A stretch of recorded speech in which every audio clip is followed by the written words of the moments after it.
physicists and the key engineers were in general very young people. Physics was a brand new science. There was no such thing as a person who'd been practicing nuclear physics or the science of this engineering for 30 years. Just didn't exist. So the experts were very young, often in their 20s. And most of the construction workers were a lot older because the draft was taking men up to the age of 38. So you had a little bit of an upside-down world where the very young were supervising much more experienced people. Jobs were easy to find. You'd stop, light a cigarette on a street corner and get 2 job offers. You just had to be willing to learn and work safely, and that was all it needed. They didn't have reactor operators on the circuit anywhere, so they trained you on the job. It was a different world in the 1940s. First of all, there was abundant trust of the government, and there was a different ethic in terms of if you're assigned to do a job, you do the job, and you really don't ask any questions. And that even held true in normal industry to some extent, although it was exaggerated here. We had a situation where people were told, you're doing important war work, it's out west, and that's all we're going to tell you. As Camp Hamford grew to over 50,000 residents, so too did the large concrete structures along the Columbia River. The basic design of B reactor was derived from the experimental reactor built at the University of Chicago, albeit with one slight modification. The test reactor at Chicago operated at a power level of 1/2 a watt.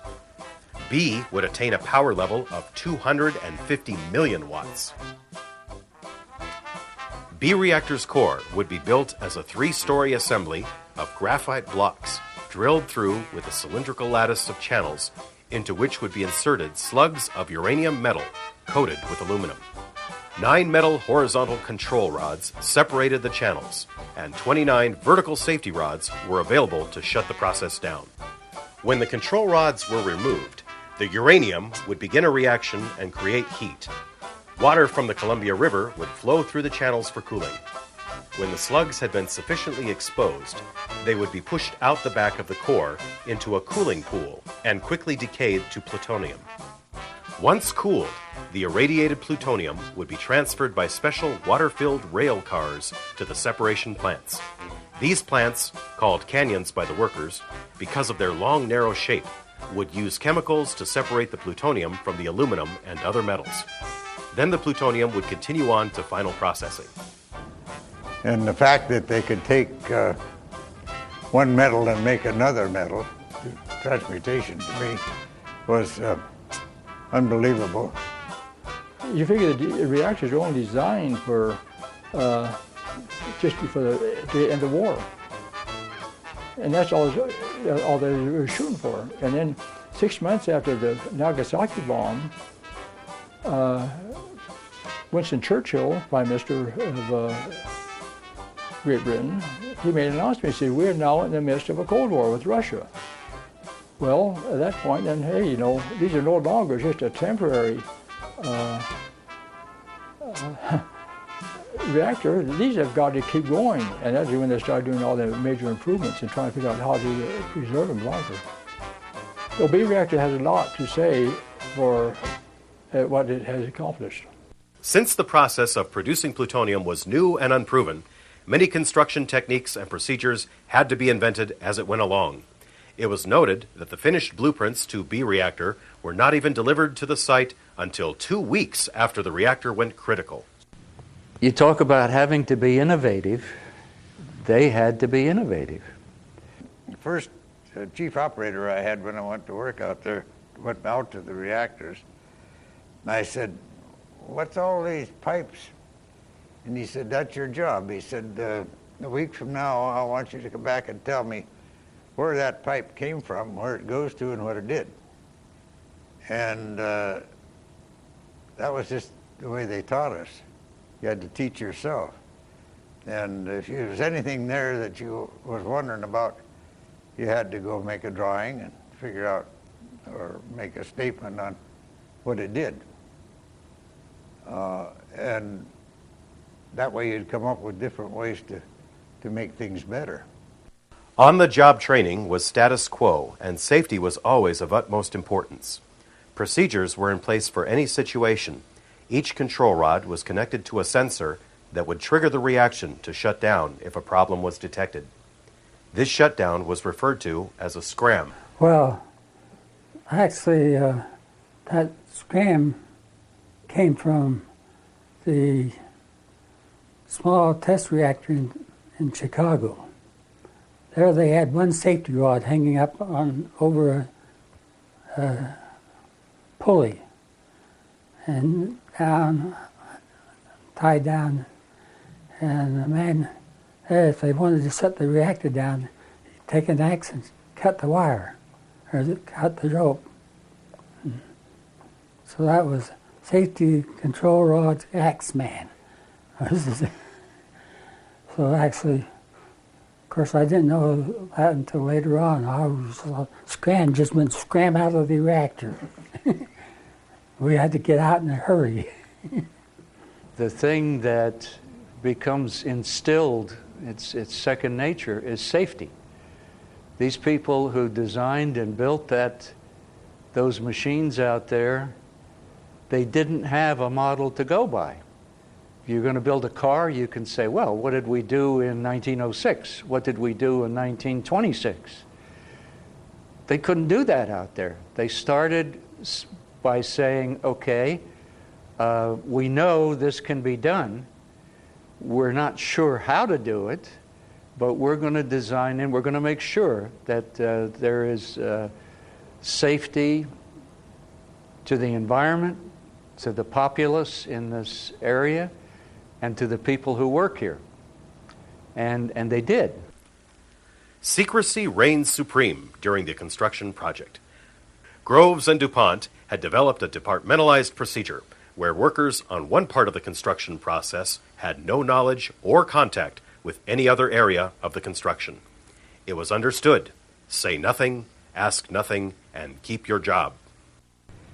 Well, one of the reasons that for me was, like I said, my father was here as a security patrolman, and he said, just keep your mouth shut and you'll get along good. And you'd be working with somebody one day and he wasn't there the next day, and you find out, well, he said something wrong, and he was just gone.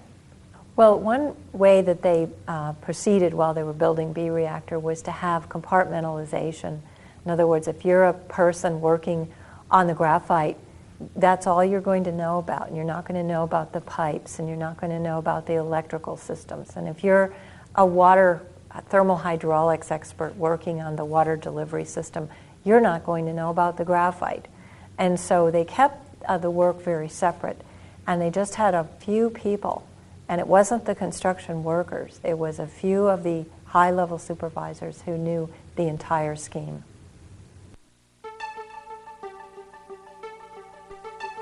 On September 26, 1944, 18 months from beginning construction, B reactor was activated. A small group of operators and scientists, led by Fermi, gathered around the control panels as theory became reality. Everything worked perfect as the power level was increased to 9 megawatts and held there. Then, to everyone's surprise, the reactivity began to slowly decrease. The reactor was shut down, tests were conducted, and a hunt for leaks proceeded. The following morning, the process was started again, and the results remained the same. For the next 2 days, this mysterious loss of power baffled all involved. Then that Friday morning, September 29th, physicist John Wheeler had solved the mystery. It was an unexpected byproduct known as xenon, which was absorbing neutrons and spoiling the reaction. The original design of the reactor pile, devised at Chicago, called for 1,500 parallel channels be made for slug insertion, and DuPont was assured that this was all that was needed. DuPont's engineers, through conservatism or perhaps wariness of MetLab's overconfidence, had added 504 extra channels to the design. The solution was simple: load more slugs into the extra channels and increase the reactivity to override the xenon effect. The fix worked, and atomic history was made. Well, B reactor was the perfect marriage of science and engineering, because pure science was how does the physics reaction work. But engineering was how do you build a machine that can encompass this reaction, encase it, provide a safe atmosphere for it to operate in. And so the engineers at the DuPont Corporation added some extra tubes to the original design that the scientists had put forth. And the scientists were sort of contemptuous and said, we don't need those. We've told you how many we need, and that's all we need. And the engineers said, well, if you fail, who's going to take the blame? And so at that point, the scientists said, okay, put in some extra tubes, do what you want, sort of thinking they will never be needed. They were needed. And so that's why the machine, B-reactor, is just as much a product of engineering as a product of science. On November 24th, 1944, B-reactor's first irradiated slugs were pushed into the cooling pool. By then, the Hanford Engineer Works was the third largest city in the state of Washington. A thriving society of 40,000 employees quartered in barracks, the world's largest trailer court with 13,000 residents, 8 mess halls, each the size of a football field, 2 grocery stores, 4 ice houses, a lumber yard, 2 automobile service stations, an electrical fix-it shop, and even a dog pound were set up to service this temporary city.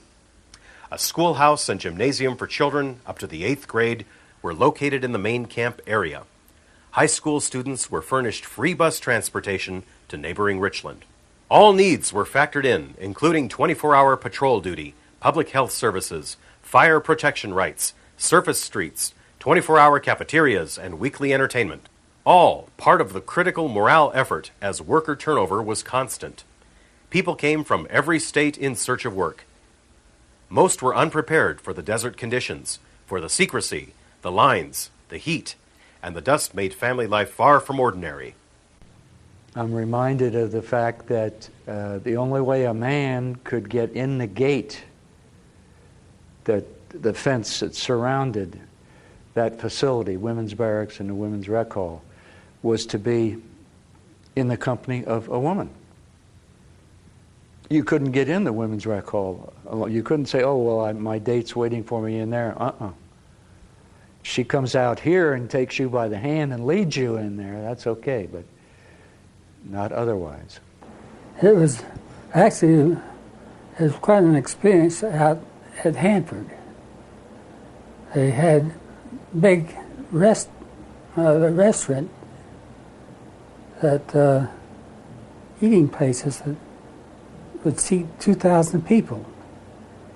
We'd go in there and sit down, and they would bring food to us. And if we finished cleaning up one dish, we'd raise it in the air, and they'd come and bring us another one. On February 1st, 1945, Matthias himself delivered the first shipment of processed plutonium to the test lab in Los Alamos, New Mexico. The container was about a 2-foot cube wrapped in paper and secured tightly with ropes. He was driven to Portland and went by train to Los Angeles, where he met a courier who would deliver the product to Los Alamos. Well, when Colonel Matthias met this other man at Los Angeles, of course the other man did not know what he was carrying because that was part of wartime secrecy and nobody was supposed to know all the parts. Well, Matthias knew that this was extremely dangerous and expensive and valuable material. So he asked the other fellow if he had booked a sleeping booth in the train.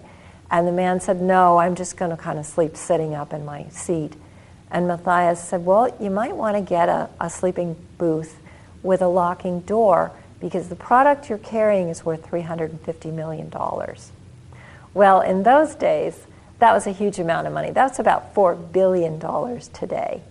And so it was shockingly huge to that man. He'd never heard of anything in his life that cost that much. And Matthias was, of course, referring to the cost of the whole Hanford endeavor.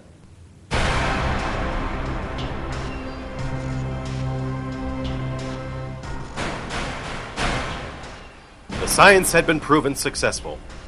Uranium had been transformed into plutonium, a highly reactive and volatile material.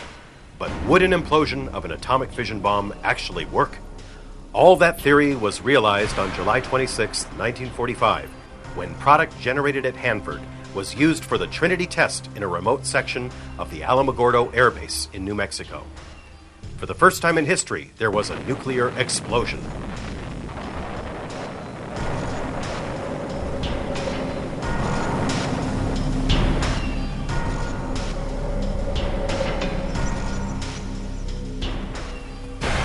"14 days later, on August 9, 1945, Hanford and B reactor would forever be part of history when Nagasaki was bombed with the Fat Man bomb charged with Hanford plutonium, an explosion that was equal to 22,000 tons of TNT.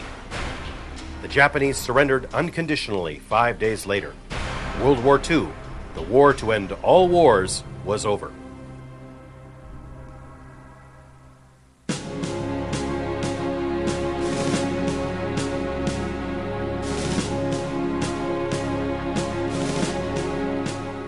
B reactor continued on producing plutonium to fuel the burgeoning U.S. nuclear arsenal as America became involved in a new kind of war, the Cold War. On February 13, 1968, B reactor shut down for good. Over the life of B, further testing, improvements, and innovation were commonplace. Its existence not only changed the way societies conduct war and peace, but paved the way for the new technology of nuclear energy, science, and medicine. The American Society of Mechanical Engineers in 1976 summed up its contributions to history with the awarding of B reactor as a National Historic Engineering Landmark, calling B one of man's most brilliant, scientific, and advanced engineering achievements. Well, when we think about preserving B reactor, we think about why would we do that, Well, think about any other great icon in American history. Think about the Liberty Bell. The Liberty Bell is old and it's cracked. It's not very valuable all by itself, but it symbolizes to us the fact that we're all connected, that we are a nation, that we have common goals, that there are things we will fight for. The same thing is true when you visit Appomattox Courthouse, where the Civil War ended, or you visit the White House, or you visit the bridge at Lexington and Concord, where the American Revolution essentially began. We go there because we want to be in the presence of something that tells us more about who we are, who dreamed something there, who dared, who presumed, who failed, who faced loss, who constructed. And we have to do that because that makes us a people, that weaves us together as a nation. B reactor is a voice for all those things. B reactor tells us something about who we are, what we're willing to do, what we're capable of, and also tells us something about loss, about waste in the Columbia River, about loss of life. It has a lot of lessons to teach. So whether people are in favor of the reactor, think the reactor was a good thing to build, or they think it was a terrible thing to build and it never should have been built, I think all people will agree it should be preserved, because if it's not preserved, we won't debate it, we won't learn its lessons, and its voice will be silent.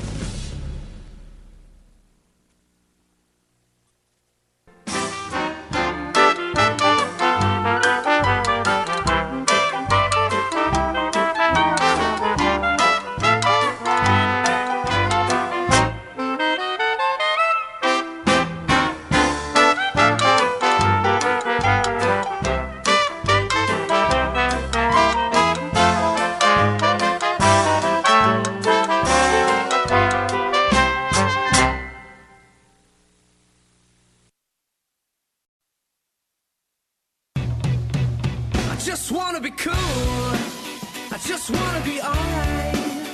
I wanna stand where people plan to party all night.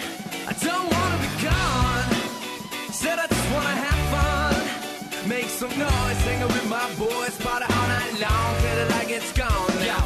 Way to a world unknown, I throw myself aboard a mission I wanna explore. Now being cool is about doing what I love, and every day I rise and start living it up. Make mistakes and fail a ton, taking on life just to make it fun. I spend a lot of time working for the man, too scared to jump into life without no plan. Well, it is what it is and it do what it do. I'm taking it to another level of cool, staring in the eyes of every fear and understanding there's no place for it here. I'm gonna get excited and celebrate. I'm gonna move on from all my mistakes. I'm gonna love like I never loved before to keep you coming back. I just wanna be cool. I just wanna be alright.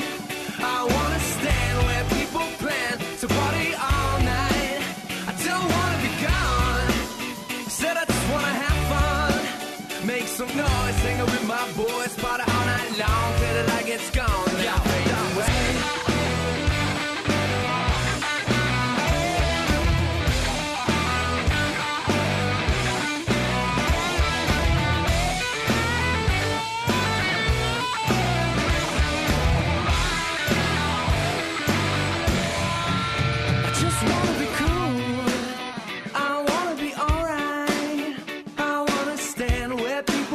To party all night. I don't wanna be gone. Said I just wanna have fun. Make some noise, sing it with my boys, party all night long till the light gets gone. I just wanna be cool. I just wanna be alright. I wanna stand where people plan to party all night. I don't wanna be gone. Said I just wanna have fun. Make some noise, sing it with my boys, party all night long till the light gets gone. Now fade away.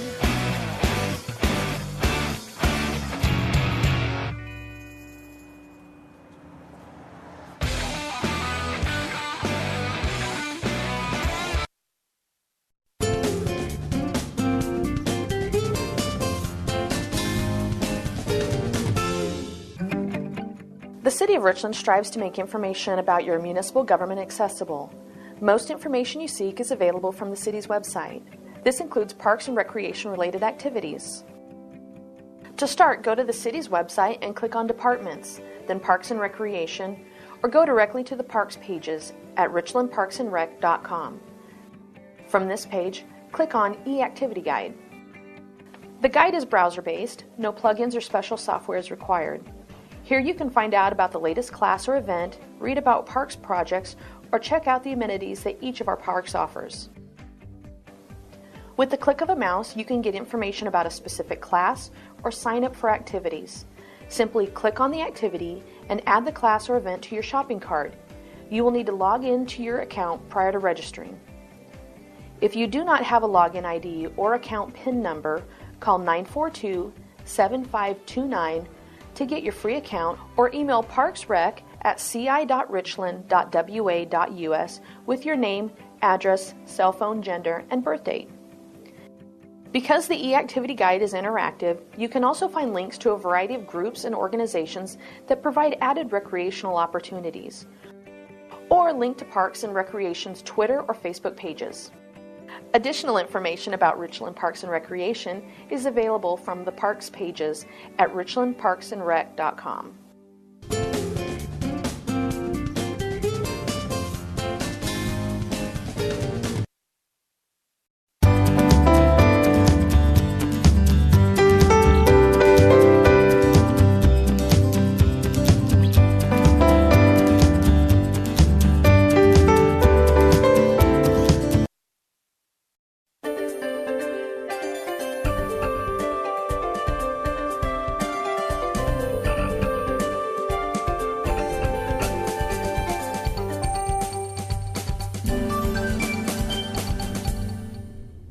Hello and welcome to City Corner, an ongoing program where we talk with City Council and staff about what's happening in our city. I'm Michael Charbonneau. Well, when you think of services in the city, you think of public works, energy services, and police and fire. But another important service in the city is the proper development of our city. And that is accomplished through the Department of Development Services. Joining us today to talk about this is Development Services Director Curran Jensen. Welcome, Curran. Thanks, Mike. Good to be here. Good. Well, so now you oversee 4 divisions in your department. That is building, planning, housing, and economic development. So let's talk about each of those, and we'll start right off with building. Building is basically ensuring that every building in the city fits certain codes and certain standards. Tell me about that. Yeah, that's exactly right. I mean, the main function of the building department is to make sure that our homes, our businesses, other places we frequent in the community, churches, schools, things of that nature are all safe. That is their primary purpose. In fact, there's at least a dozen, up to 15 different types of building inspections that are done for a typical single-family home, for example. And again, the primary purpose is to make sure the safety of that home for the residents of that home will be assured. They're not looking necessarily at the quality of work, but making sure the safety of the work is done throughout the whole construction process. And where do these standards come from? They come from the International Building Codes, which is a set of adopted codes that's adopted at the state level and then also adopted by local level. And so every few years, these international building and safety codes are reviewed by a code council to look at updates that are required and that sort of thing. And so a big important part, for example, this year we've had a lot of snow. People have worried about the integrity of their roofs, and that's part of the building code is they have certain snow loads depending on which part of the country you're in, certain wind loads, things of that nature, so that they can sustain the types of weather for different areas of the country. So that brings it to the question of, do we have certain specifics here for our area that are different than other areas? Or? Ours is a fairly routine area here. We don't, we do have higher winds, but certainly not like what you're subject to in hurricane areas. For example, down in Florida and along the Gulf Coast, you're going to have what's known as hurricane clips and that sort of thing on your roofs and things like that. But no, there's nothing out of the ordinary here. The high winds that we sustain are typical of many areas across the country, and so we don't get a lot of snow here. We're not subject to great frequency of earthquakes or things like that, and so typically the standard building codes are what are required here. So we have staff members that basically work with the builders, and they go out and conduct these inspections during the whole process. Yeah, so we have 4 building inspectors when we're at full staff, and again, with a typical single-family house, up to 15 different types of inspections, a dozen or more for commercial properties as well. So they're looking at things like the plumbing to make sure the plumbing's done appropriately, drywall or the sheetrock, the framing, insulation inspection. I mean, that's important to make sure the proper amount of insulation is put in each of these homes. And then before any occupancy takes place, a builder or developer should have a final occupancy permit and final inspection done before occupancy is allowed from the general public. Very good. The next division is planning, which basically sets the guidelines, I guess, for the building who do the inspectors. Tell me about planning and the importance of long-term planning. Yeah, so planning and development division, it's very, to answer your question specifically, it's very important. The state of Washington is one of the fastest growing states in the country, and the Tri-Cities area is one of the fastest growing areas in the state of Washington. So we're moving right along here, and so it's important that we have the infrastructure in place to support all this population growth that is taking place. I mean, we're looking to make sure we have proper infrastructure as far as water and sewer goes, as far as parks go, and other amenities throughout the community. And it all starts with the planning division. When somebody wants to annex property into the city, we begin with the subdivision process, the zoning process, and and then that evolves into the building permits and things like that. But there's always standards that require certain acreage of parks, for example, for per population and that sort of thing. And we want to make sure we continue to invest in our community and have the infrastructure in place to make our city a very comfortable city and a city that everybody can enjoy living in. And so basically, as part of the planning, we're making sure that building just doesn't haphazardly happen all over the place, which is the zoning aspect of it. How do we determine, what goes where as far as zoning goes? Yeah, so there's a couple different ways there. The primary way is comprehensive plan, which I like to describe as a should document. And as what I mean by that is a comprehensive plan. Once adopted, we should have commercial in these areas here. We should have residential in these areas here. And it's with the zoning that is incorporated after a comprehensive plan is adopted, that becomes what I call a shall document. That is then when the requirements are in place that this area shall be zoned and developed for residential purposes, and another area shall be zoned and developed for commercial purposes.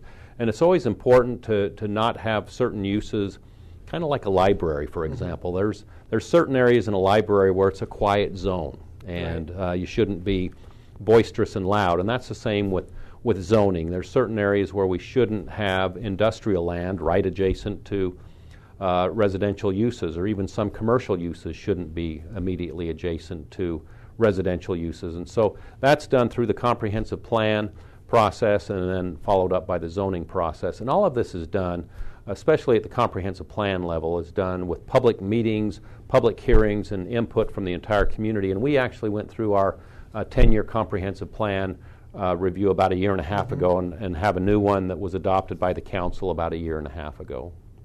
And so for citizens' knowledge, then the planning of their city is with their input. Planning Commission is a volunteer committee. So I guess that's just what I'm trying to ask is, who determines what zone is what? So it basically boils down to the citizens and the input of everything. This is what we want our city to look like, and this is what it's going to be. Yeah, it all starts with the citizens and input from the citizens, and then it goes on through the Planning Commission and then on to the City Council for final adoption of not only the comprehensive plan, but also any zone changes that take place in our development codes.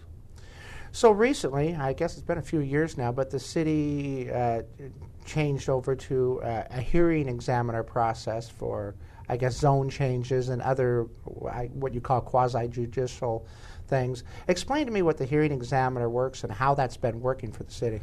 Yeah, so there's kind of three different areas, primary areas, that the hearing examiner works with. And the hearing examiner, rather than many communities having an advisory board review this is one individual that is not an employee of the city. Typically is someone who is an expert in land use law, perhaps is an attorney, and we have one hearing examiner that comes to our community once a month.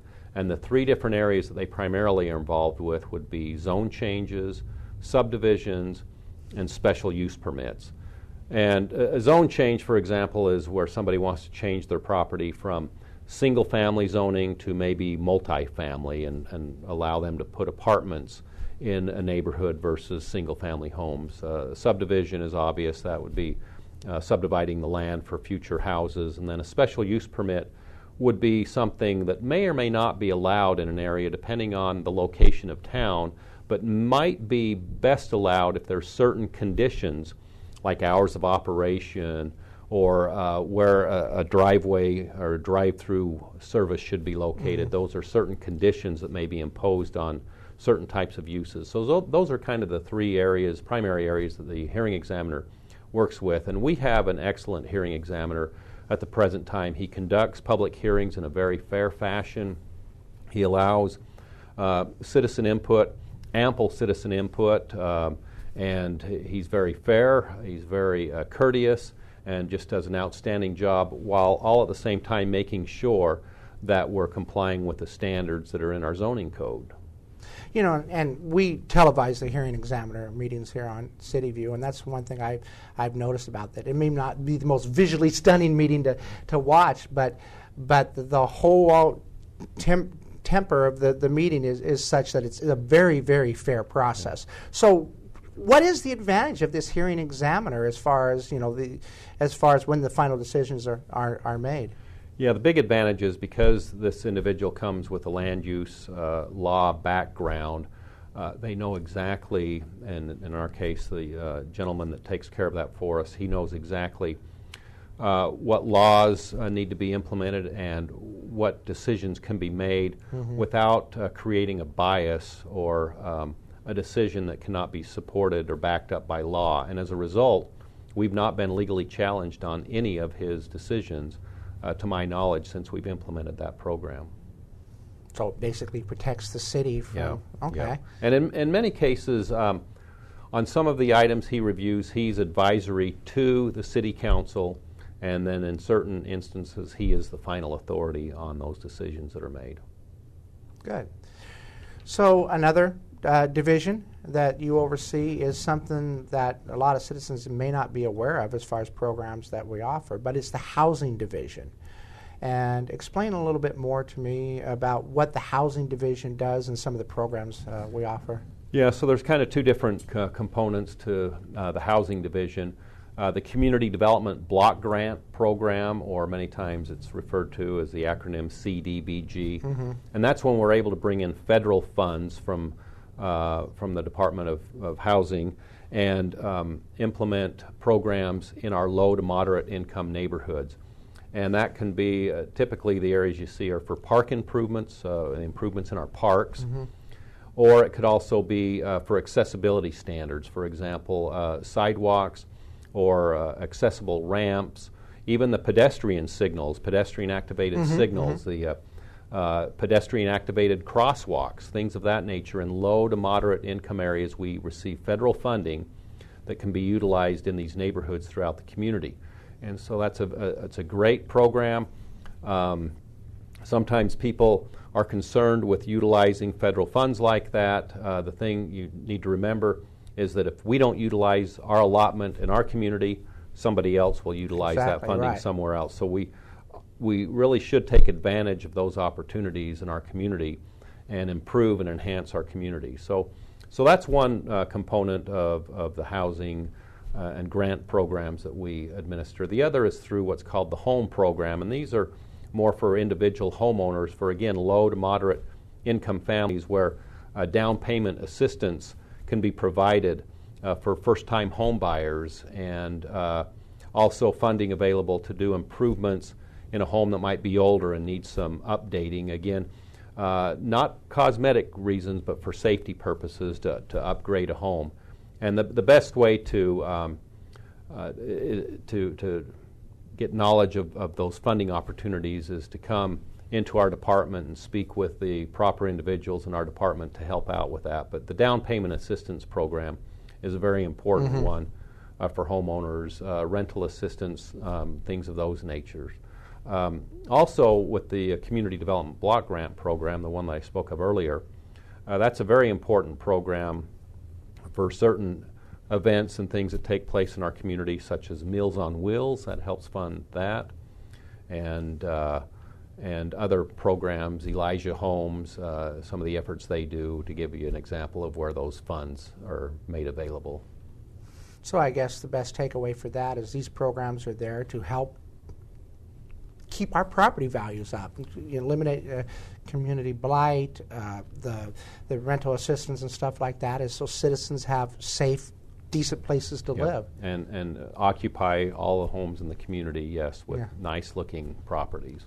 So we have some rehabilitation programs as part of that, and I think that's important for our citizens to know about. And how do they go about finding out the information on the rehabilitation? Yeah, so there's information on the website. If you get in and Google these types of programs, again, probably City of Richland Home Program, capital H, capital O, capital M, capital E, Home Program. Or just come down to the Development Services Building on Northgate, and we can help you out with those questions as well. Okay, good. Last part division in your department is economic development. Talk a little bit about that and the importance of economic development for the growth of our city. Yeah, and that's very important to any community, is that we have good economic growth throughout the community. That can be in the form of new homes and home building taking place, construction activities. It can be in the form of retail, which is one thing that most people kind of look at and see all the retail work that's going on throughout the community. But a big part of it is job creation, and that's a lot of the industrial land we have that the city owns on the north end of our community out in the Horn Rapids area. And that's an area of town that a lot of people don't drive out to unless you're employed out there, but that's a huge employment base, and that's a very important area for primary sector jobs, is that North Richland area where we employ thousands and thousands of people up there in our industrial lands, and that's an important component of economic development as well. Is that unique for a city to own big chunks of land? Yeah, in my experience, that's very, very unique. I'm sure there are a number of cities throughout the country that own property, but we own thousands of acres, the city of Richland, does, and most of it's our industrial properties north of town, but we also own commercial and residential areas scattered throughout, vacant parcels. For example, the current site we're sitting on today, the current City Hall site, will be made available in the near future for economic development purposes, and we want something very nice and very creative coming downtown, and so this area will be looked at as a very fine economic development opportunity downtown.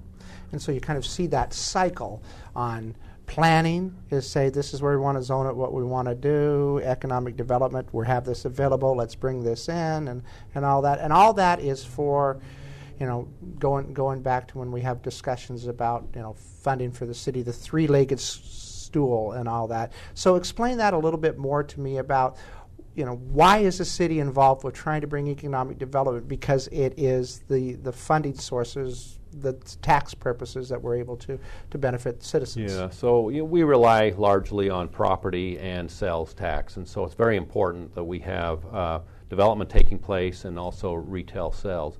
And it's important for all of the communities in the Tri-Cities area. Just because Kennewick might get a retailer that we would like to have had in Richland, that's good for the entire Tri-Cities, just as much as it is if we land a nice retail user here in Richland. It's great for all of the Tri-Cities, and we do work very, very well together.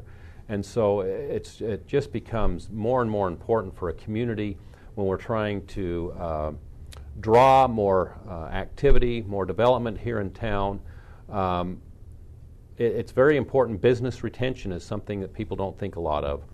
But before new businesses will look at investing in a new community, they will actually look at the existing businesses and see how long they've been in a community. If there's frequent turnover, a lot of times they don't want to invest in that community because there's a level of uncertainty there. And so it's very important, not only do we cater to new businesses coming to town, but also through our business retention efforts, we keep those businesses for long periods of time in our community as well. And that does lead me to my next question, which is the importance of keeping, you know, small businesses, which usually is what we're talking about, you know, active. So what do we offer as far as business retention? I know we have a couple of business districts and things of that nature. We do the small business programs. Explain a little bit about that. Yeah, and maybe what you're referring to there, Small Business Saturday, is right, something right. we help out with, which is the Saturday after Thanksgiving, and trying to assist particularly the Uptown and the Parkway district, which are our two business improvement districts. We all know the Parkway and the Uptown have been with this community since day one, and they're very, very important for our community. It's just fun to come and shop in these places. We all know what it's like to go to the mall, but it's fun to come and shop at the Parkway and the Uptown as well. We have much better food at the Parkway than the mall. Food and unique businesses, and it's just an enjoyable atmosphere. And some of the programs that are available through the Economic Development Department can enhance those areas. For example, each year for the past many, many years, the Uptown has been sponsoring a chalk art event. And through business license funding that we receive, tax funding that we receive from in the city, we're able to enhance that opportunity. Same with the murals that have been painted in the Uptown area. And there's all sorts of programs available for facade improvements. If a business wants to spruce up the entrance or the facade of their property, there's funding available to assist with those things there. And so there's a number of important programs available. And we like to focus on our downtown areas. We want to really build up our central business district, the area near the river. We want to bring people to the downtown area, draw them to the river. And so we really want to enhance the businesses that are located in the downtown areas, the older areas, the areas that do need a little bit more assistance than some of the newer shopping centers.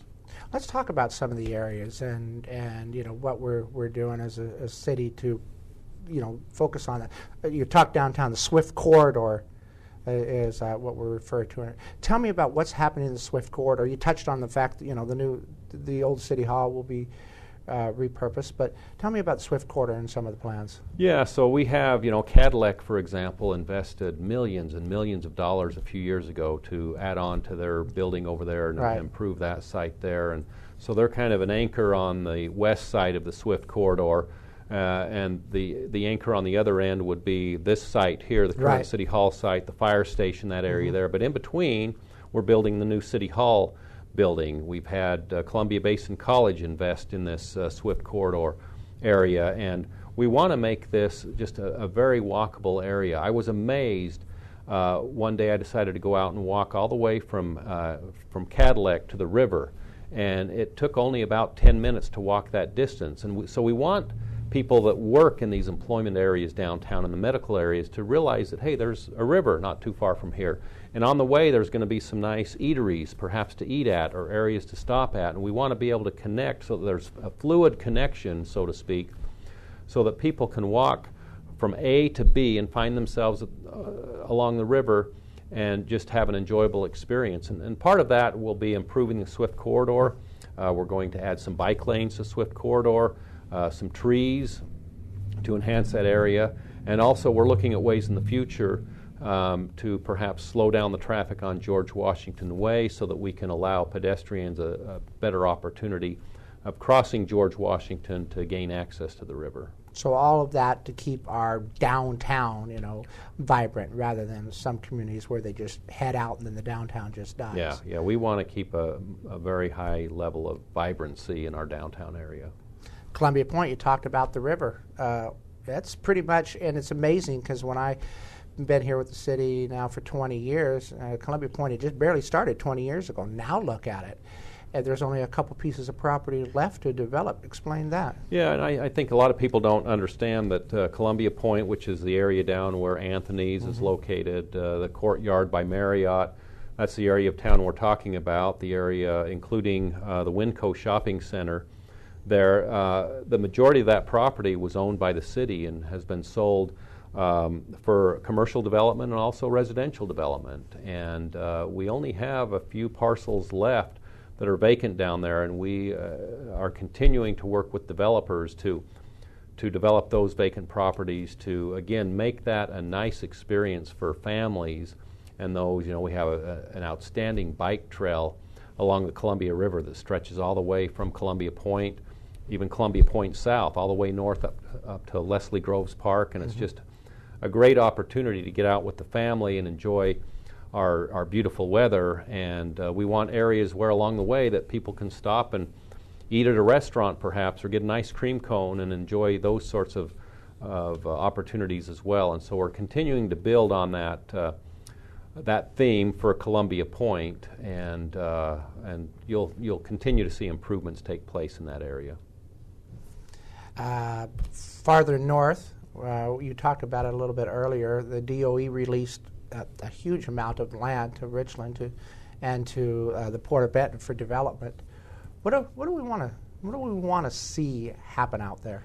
Yeah, so this is the area way up north, north of Horn Rapids Road. I want to say 3 or 4 years ago, from the Department of Energy, the community received about 1,600 acres from the Department of Energy.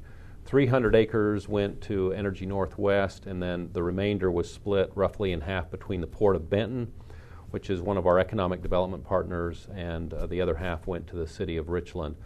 Areas south of Horn Rapids, we're marketing that for smaller developments, 1 acre lots, 5 acre lots, that sort of thing. But this recently acquired Department of Energy land, we want that to be reserved for users that need large lots. And when we say we don't have a definitive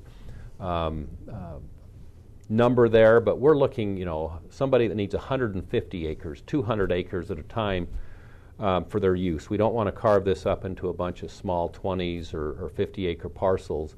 And of course, we don't have the infrastructure in place yet. We're in the midst of planning that, but these are going to be large users that will bring perhaps hundreds and hundreds of of employees to the region, and that's what we're looking and how we're looking at marketing that newly acquired Department of Energy land. That family wage job that they talk about all the time. Yeah, and that's an important thing, you know, as Hanford kind of ebbs and flows with the funding that's available out there for cleanup efforts. We want to continue to sustain ourselves and maintain the area for employment. And then finally, let's look across the other side of the Yakima River at South Richland and even out there in Badger Mountain. What's the goal in those areas? Yeah, so Badger Mountain South, way out south by Interstate 82, that continues to grow real rapidly out there. If you haven't been out there for 6 months even, or 12 months, drive out there and take a look. There's dozens and dozens of new homes, and that's way on the south end of our community. Also down in South Richland, the Department of Natural Resources owns about 350 acres that's currently an orchard just west of Target, and they will be selling that here in the near future.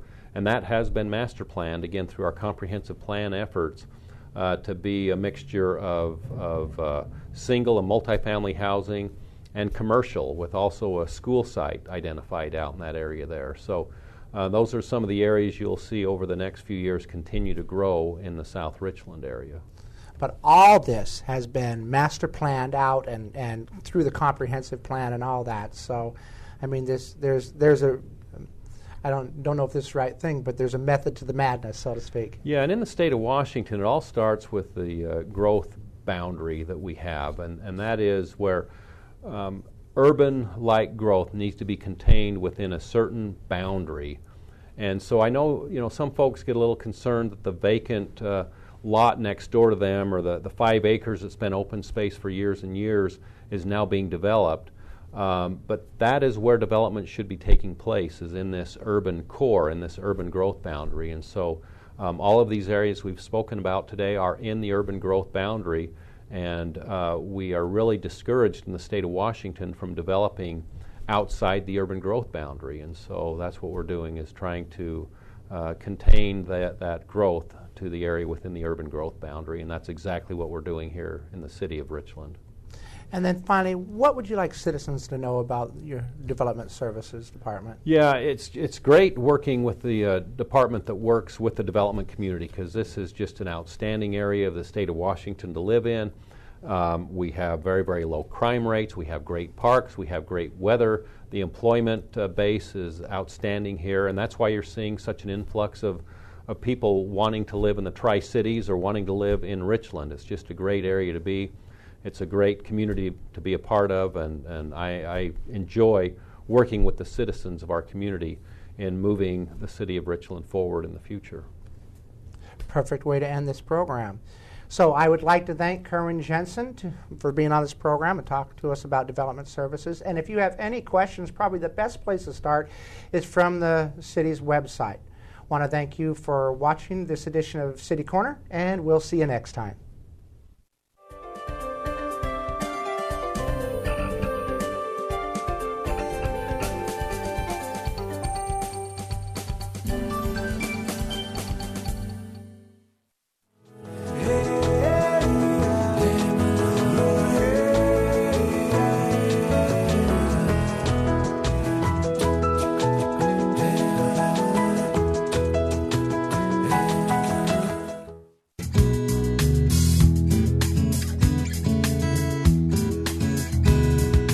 You're watching CityView TV, your Richland community connection.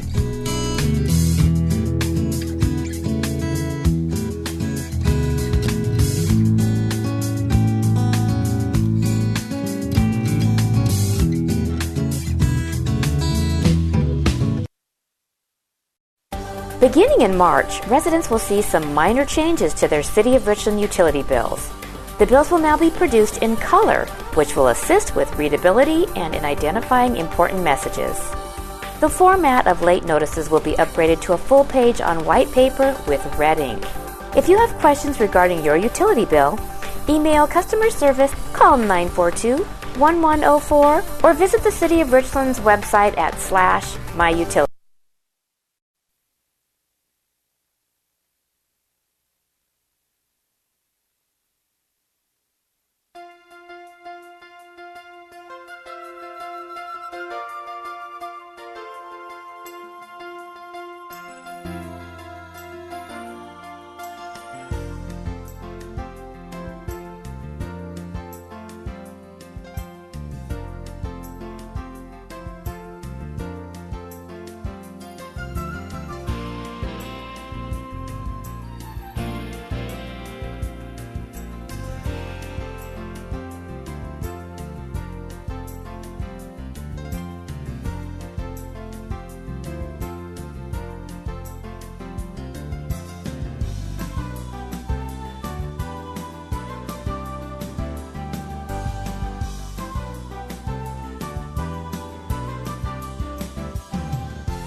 cars headed towards Columbia Center Boulevard.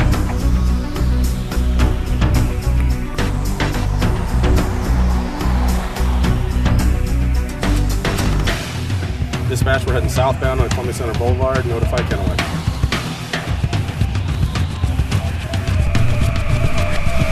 Dispatch, we're turning into Columbia Center North.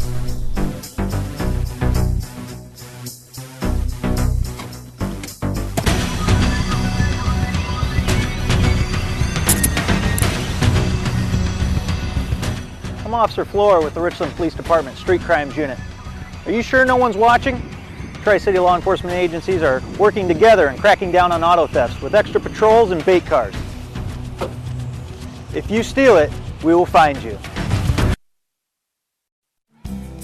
Richland's Parks and Trails system is the envy of our neighboring cities, a quality of life amenity that we appreciate and should share with our fellow citizens. Please use marked trails properly. Bikers and rollerbladers should stay to the right except to pass. Please dispose of garbage properly. Dogs must be on a leash or at heel with owners at all times. Be courteous of fellow users and ride at safe speeds. Please be aware of other users. Oh yeah, and please dispose of your dog's waste.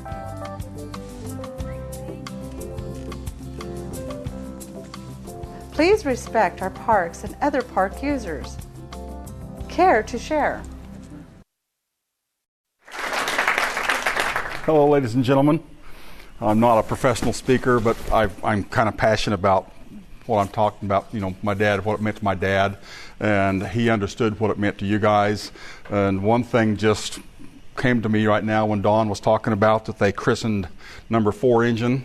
Kind of jumping into the middle of the speech just because, you know, he said that. One of the missions, Dad had almost all the fuel cells in the plane shot out. They were trying to get back to England, and they had one engine running. They ran at full throttle, full manifold pressure, and when they got close to the English Canal, my dad told everybody to get their parachutes on and bail out. They weren't sure they were going to be able to get across the English Canal. February, the canal is 21 degrees. Your life expectancy is 3 to 5 minutes at best. Everybody gets their parachutes on. They walk up. They hand the parachute to my dad. My dad said, "I'm taking it across." He didn't want their plane to go in the drink. He was willing to basically die, try to make sure that plane got home, because he appreciated how much people paid for that plane. Not the government bought that plane, the workers at Hanford Energy Group. So the navigator looks at him and says, "You're going across, we're all going across." And they made it. They landed with 25 gallons of fuel left, and I never knew that it was the number 4 engine that she had christened. The only engine they had running when they got home was number 4 engine. That just came to light when he was talking about her christening the number 4 engine. You know, because Dad said it was so hard to fly. If it had been one of the inboard engines, it would have been a whole lot easier, but it was an outboard engine, and he had to run it full. And I can't imagine, I'm not a pilot, but I can't imagine what it'd be like to have one engine out here trying to pull everything to try to, you know, keep the rudders and keep it straight. Those planes were burning 413 gallons an hour, and they landed with 25 gallons left. Anyway, my dad was actually, when he got out of high school, he went to Wichita, Kansas, went to work at Boeing. You know, and it's kind of fitting to be, you know, wound up being in a Boeing plane later, but he worked at Boeing for 3 years and then was drafted into the Army. And he gets into the Army and they hand him a 1903 Springfield. And real quick, my dad realized that this just wasn't what he really wanted to do. And they were losing so many pilots and gunners and everybody to the war effort in the planes that they started opening up to anybody that could pass an aptitude test could switch over to the Army Air Corps. Because before, to get to be a pilot or a co-pilot, you had to have a college degree. And then they kind of reduced that down to where you had to have some college education. And they said, if you can pass an aptitude test, you can be a pilot. You know, so my dad still had to keep doing his infantry training the whole time. He had the right-angle flashlights they had in World War II. He was burning up a set of batteries every week, studying all night. He'd pull his army blanket over, and he would study for this aptitude test. And when he took the test, there was 800 and some people, and I don't know the exact numbers, but 800 and some people took that test, and he finished number 3. Put him in the category to be a pilot, and that's when he started going through pilot school. Got out of the infantry and got into pilot school.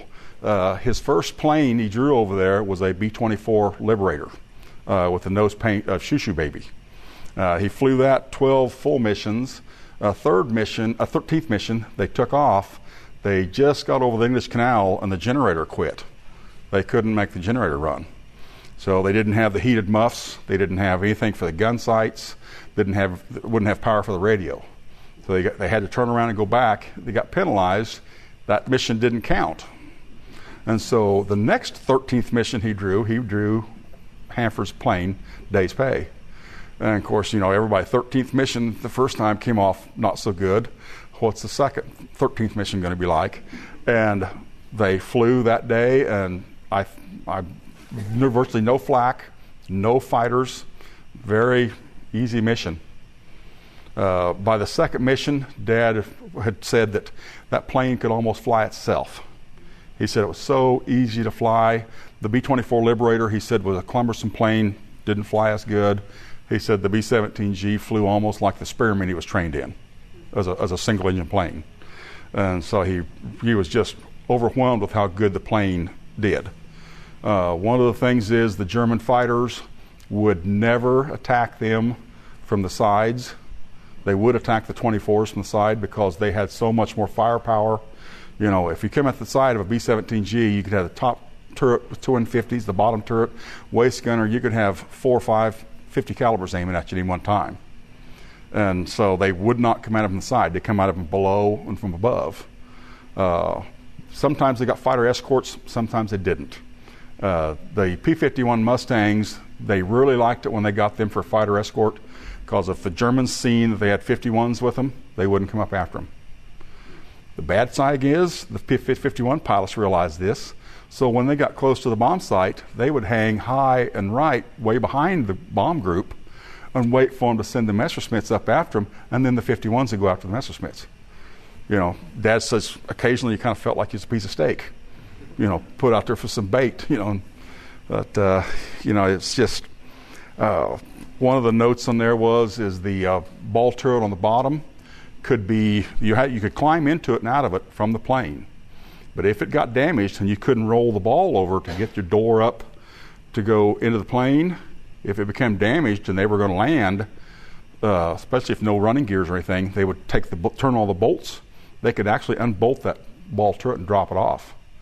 And then the ball turret gunner is on his own to get out of it and get his parachute deployed. Dad's ball turret gunner went out there one night with a hammer and ball peened all of his bolts where they weren't going to be able to drop him off.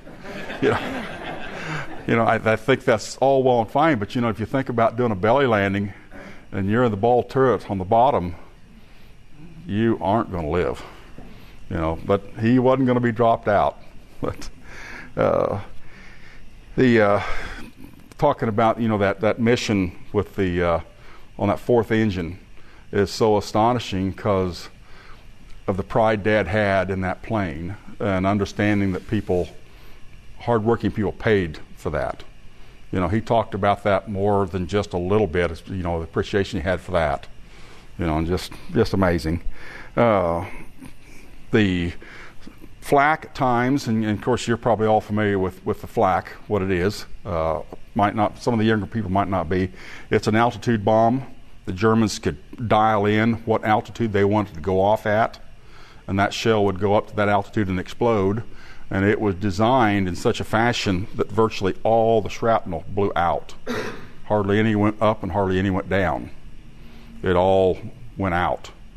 One mission, his bombardier got up off his chair, walked up to my dad to borrow a Lucky Strike cigarette from him. If you can imagine this, they're flying, they're on oxygen, and he wanted to smoke. Goes up to get his Lucky Strike cigarette, lights it up, goes back to sit down, and there was a hole blowed through his bombardier's chair from a piece of shrapnel. And that pretty much just about had to be the very nose of that shell, because virtually none of that shrapnel went up and down. Almost all of it went out. And so that was kind of amazing. Just to think about that. The waist gunners at times would talk about on a real rough mission, the shrapnel was so thick, and every time one of those shells explode, they'd have a great big black cloud. And one of the waist gunners said at one time, he swore he could have jumped out of the plane and walked across the smoke because it was so heavy. And that's just hard to imagine.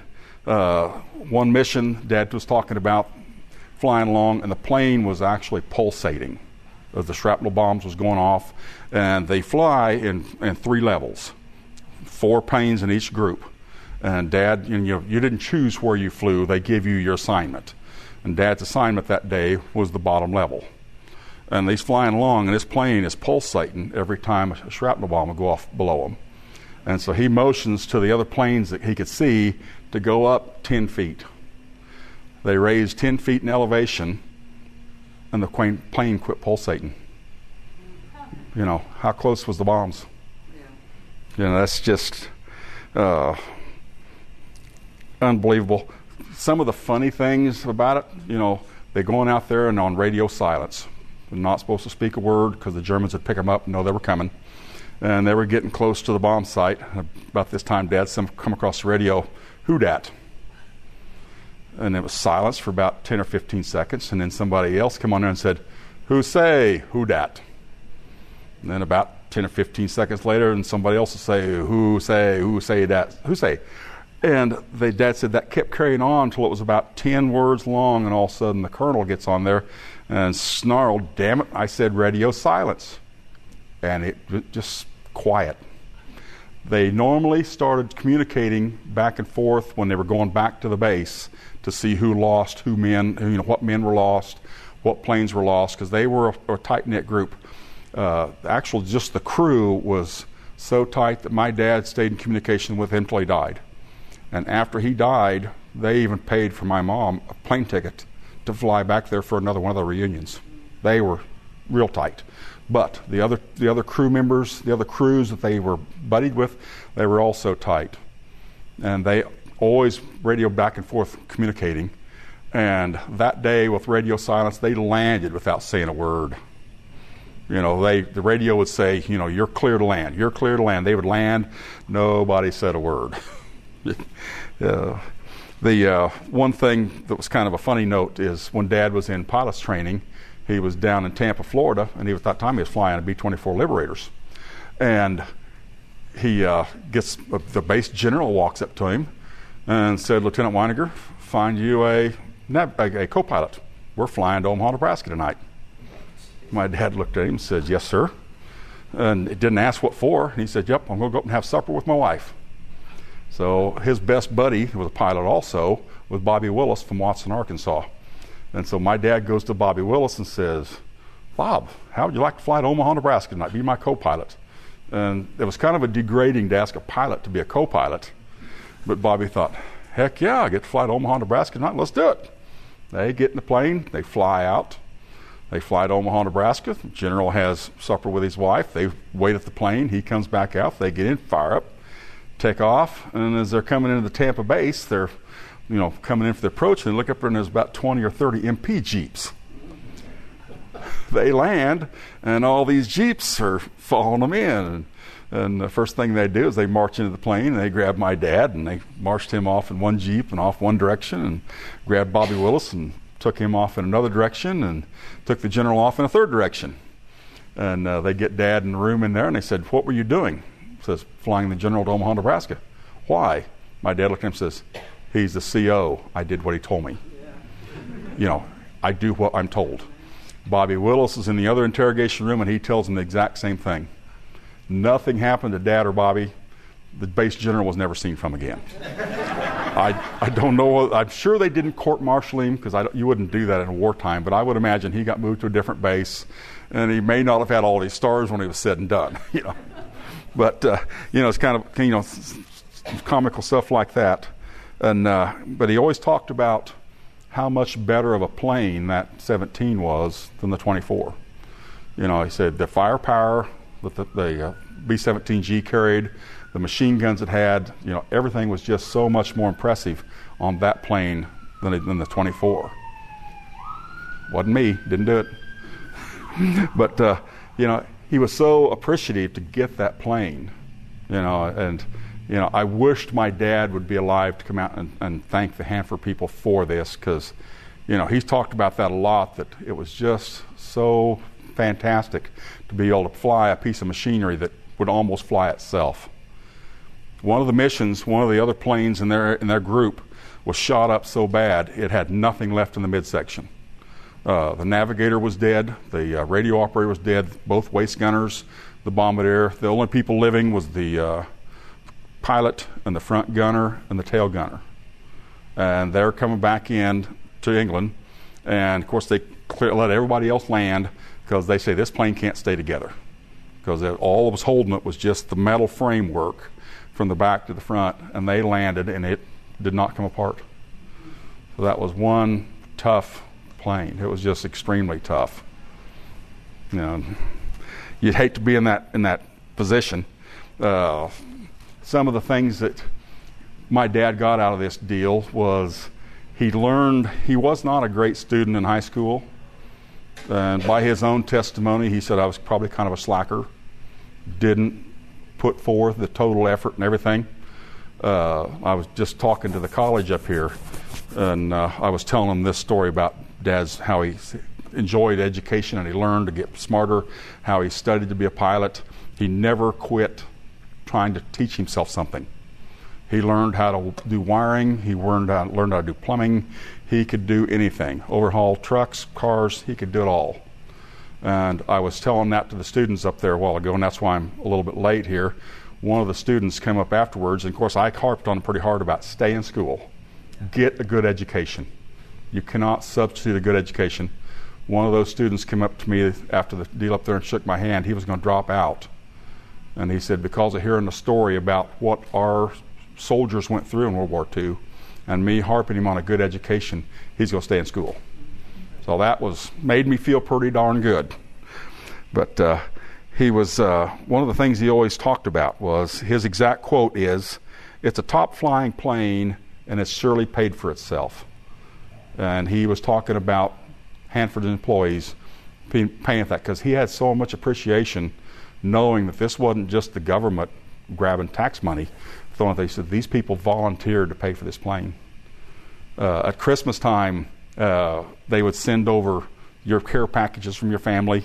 My dad got care packages from everybody at Hanford, him and his group, and they got a pallet load of stuff.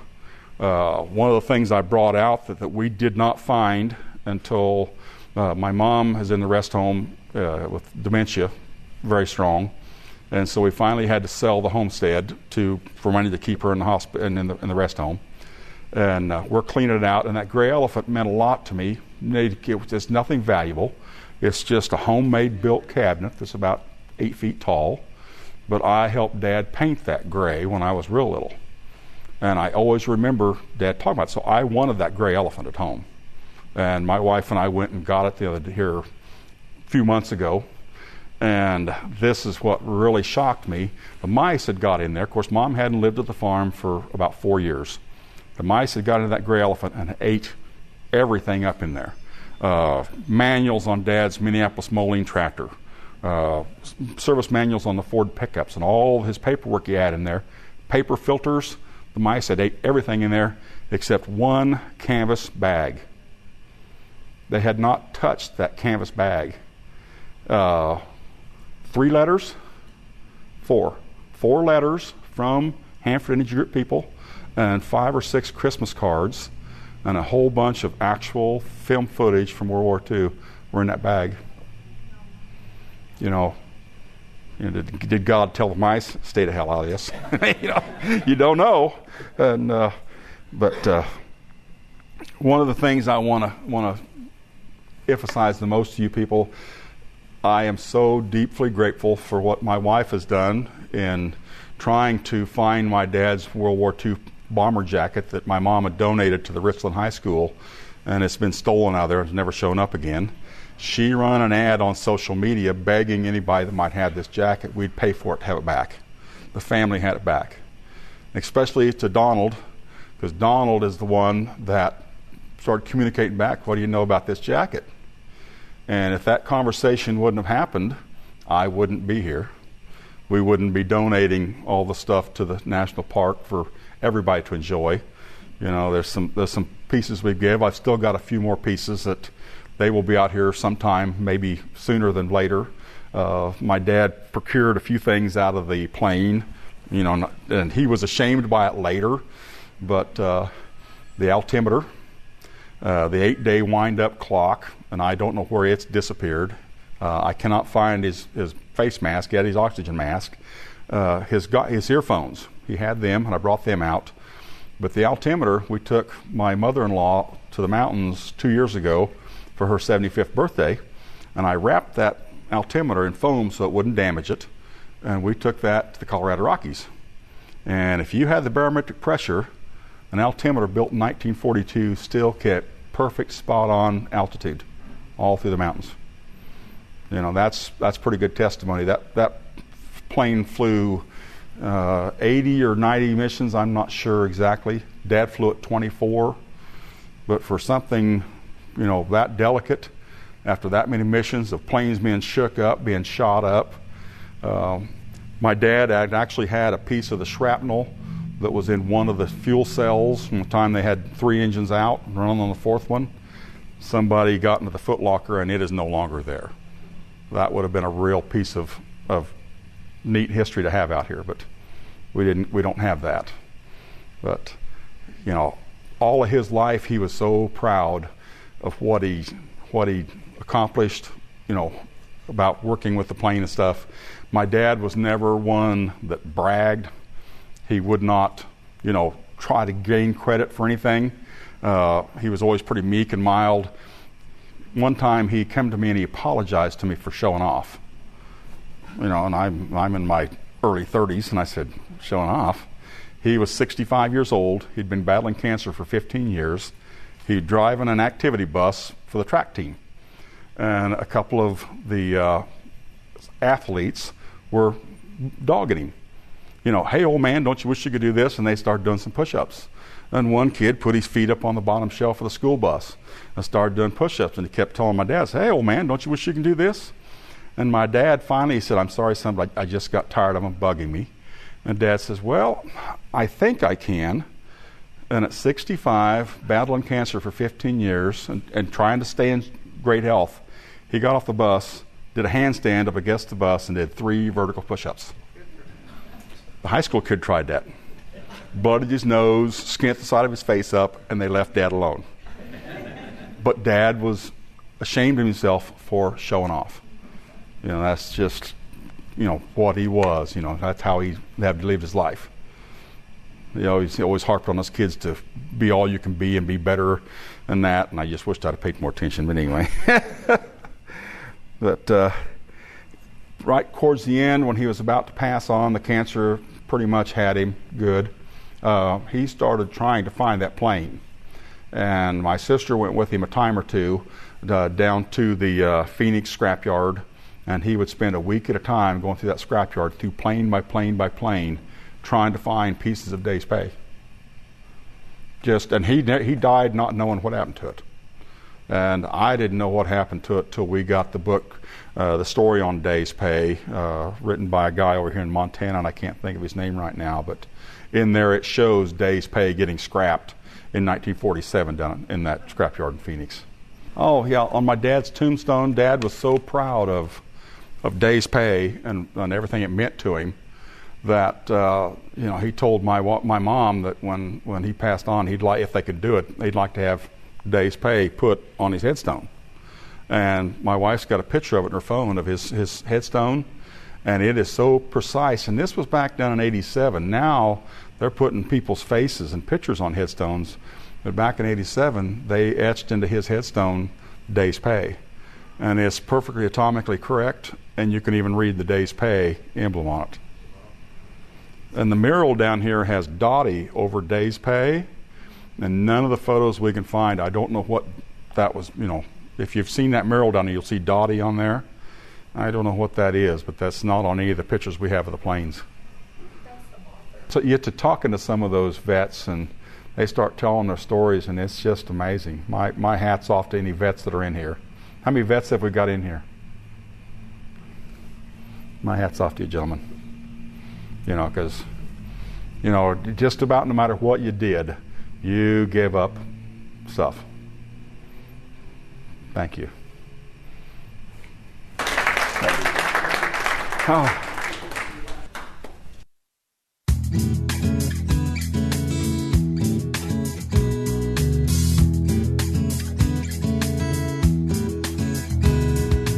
You're watching CityView TV, your Richland community connection.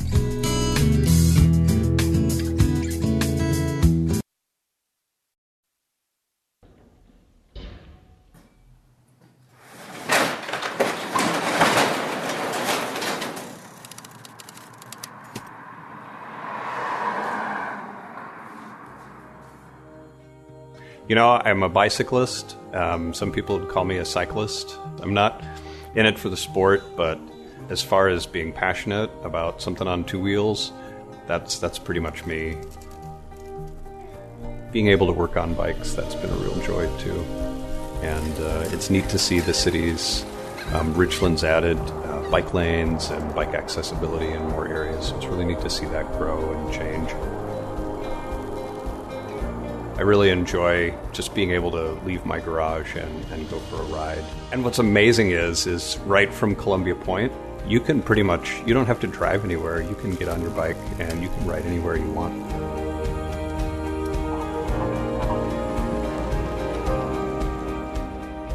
One of the advantages, I think, of living in Richland and in the Tri-Cities is we have this amazing gift of connectivity.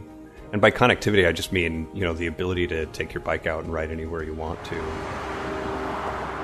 You get to know this community that's pretty amazing. The people who bike, that connection and camaraderie. It's one of those rare places where it doesn't take a lot other than the desire to bike year-round, but it's worth it. It's definitely worth it. This is a growing area, and I want to invite people to come and experience how amazing the biking is here and just be part of this really positive, amazing growth.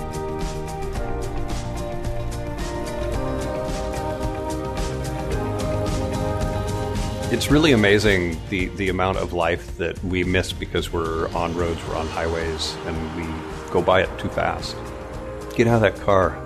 You've driven however far from Seattle or Portland through some beautiful country, admittedly, but you've been in your car. Get out of your car. Experience what we have here on a bicycle, and, there's nothing like it.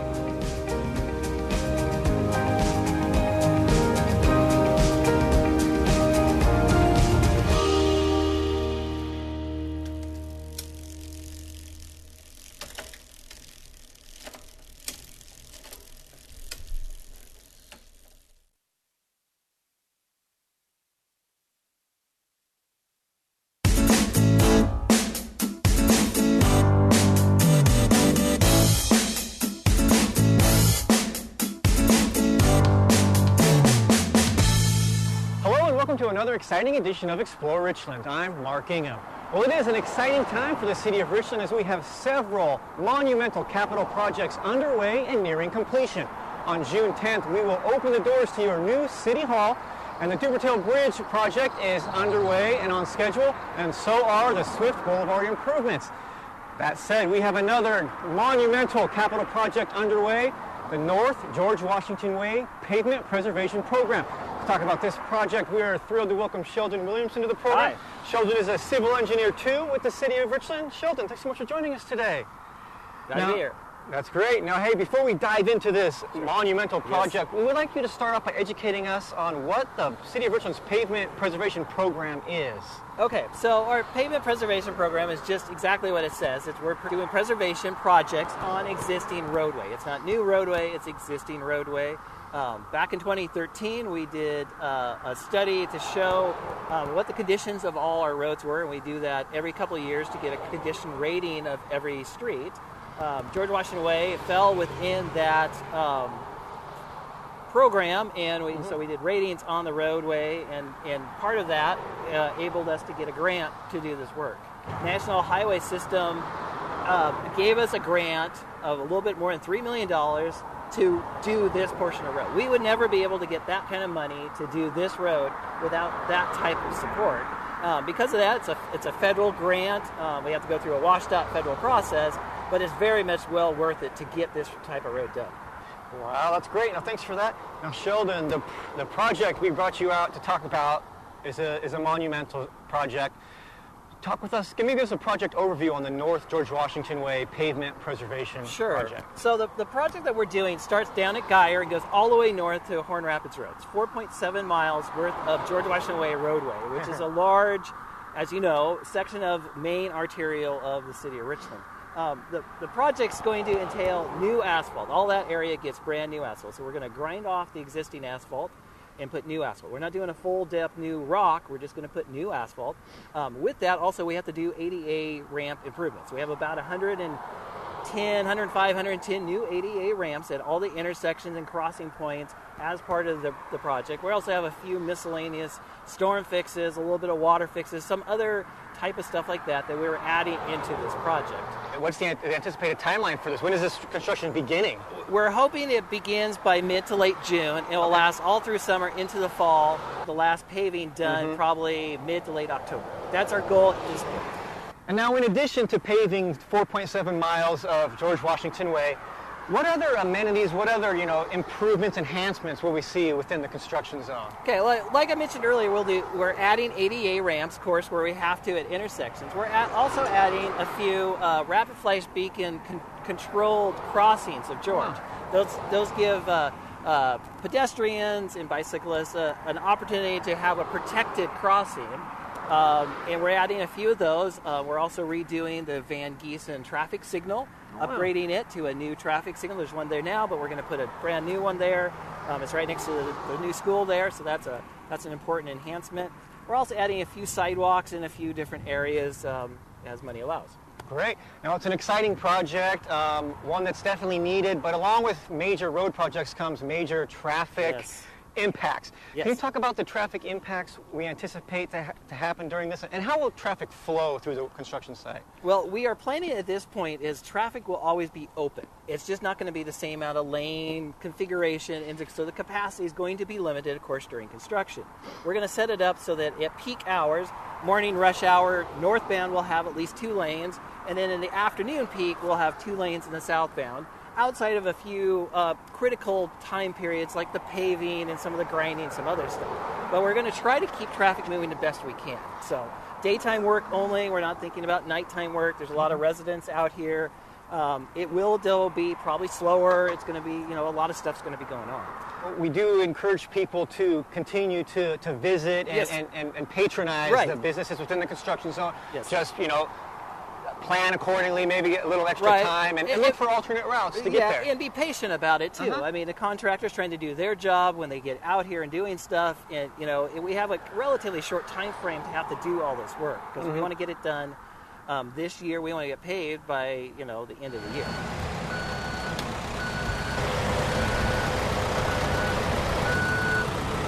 Roadwork on George Washington Way isn't, new to us. I mean, I remember it was back in 2012. We did a road project between Jadwin and Geyer. Yes.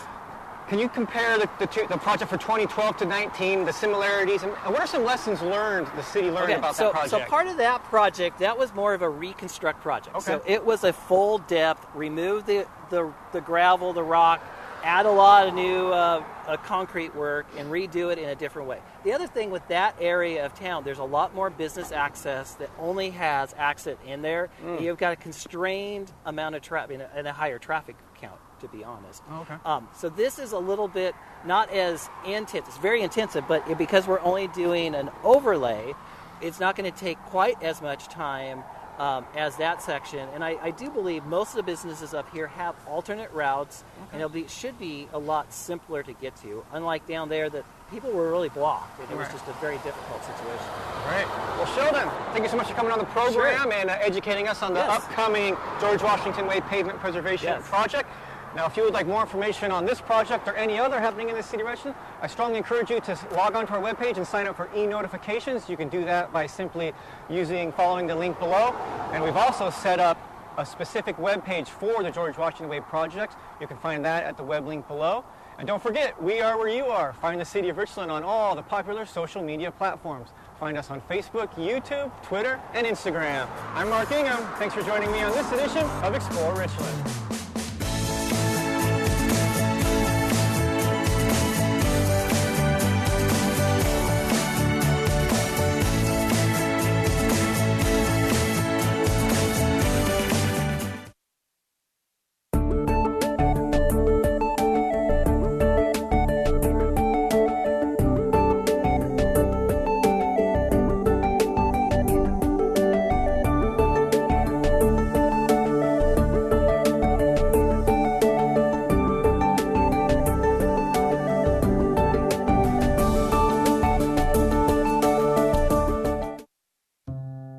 Curious about where your property tax goes?